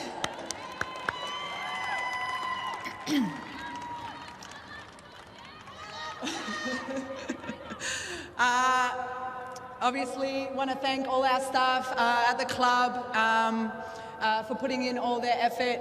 We know, you know, there's not a lot of money in women's football, and it's mostly all passion and just want to be here and want to help out. So really appreciate all their efforts outside of the money side. So yeah, thank you. To all our coasties that made the trip here and back home. We love you guys, we love the turnout. You back us in, week out. You're probably the only ones that back us in, week out. You know, there's a lot of critics out there that, you know, like I said earlier, didn't have us making finals or achieving much this year, and look where we are now. And last of all, to the girls, to the players, we've got a big squad. Obviously, only part of the squad got to play today, but our extended squad's been just as incredible. We've had to overcome a number of injuries, a number of hurdles and hardships, even in our personal lives away from the field. So it's been a massive season and a massive push, and today was our last push and we made it happen.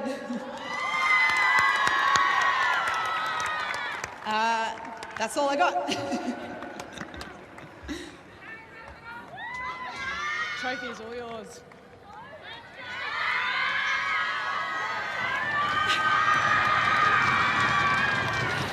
Ladies and gentlemen, your Ninja A-League 2025 champions for the first time in the club's history, the Central Coast Mariners.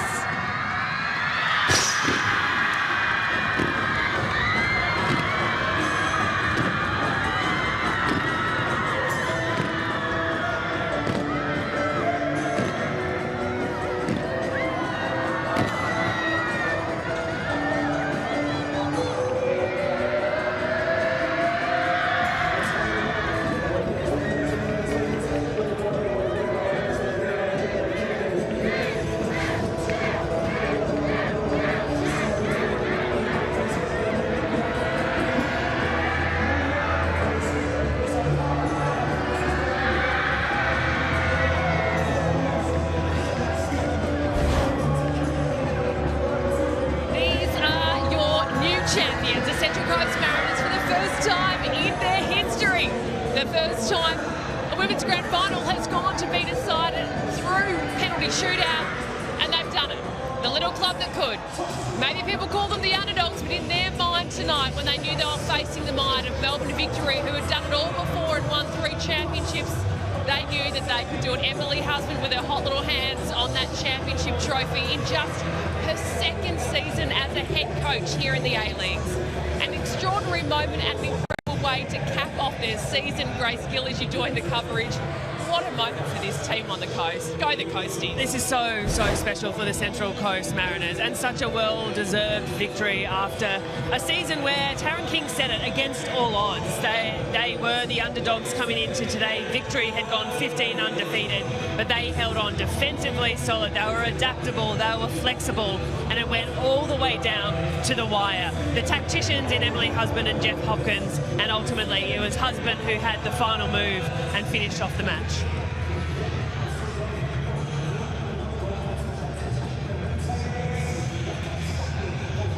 The celebrations will be continuing, that is for sure, for the Central Coast Mariners side as we take a look at the Harvey Norman highlights. And it was, unfortunately, Lydia Williams, a mistake by Claudia Bunge in the end that led to the opening goal from the Mariners.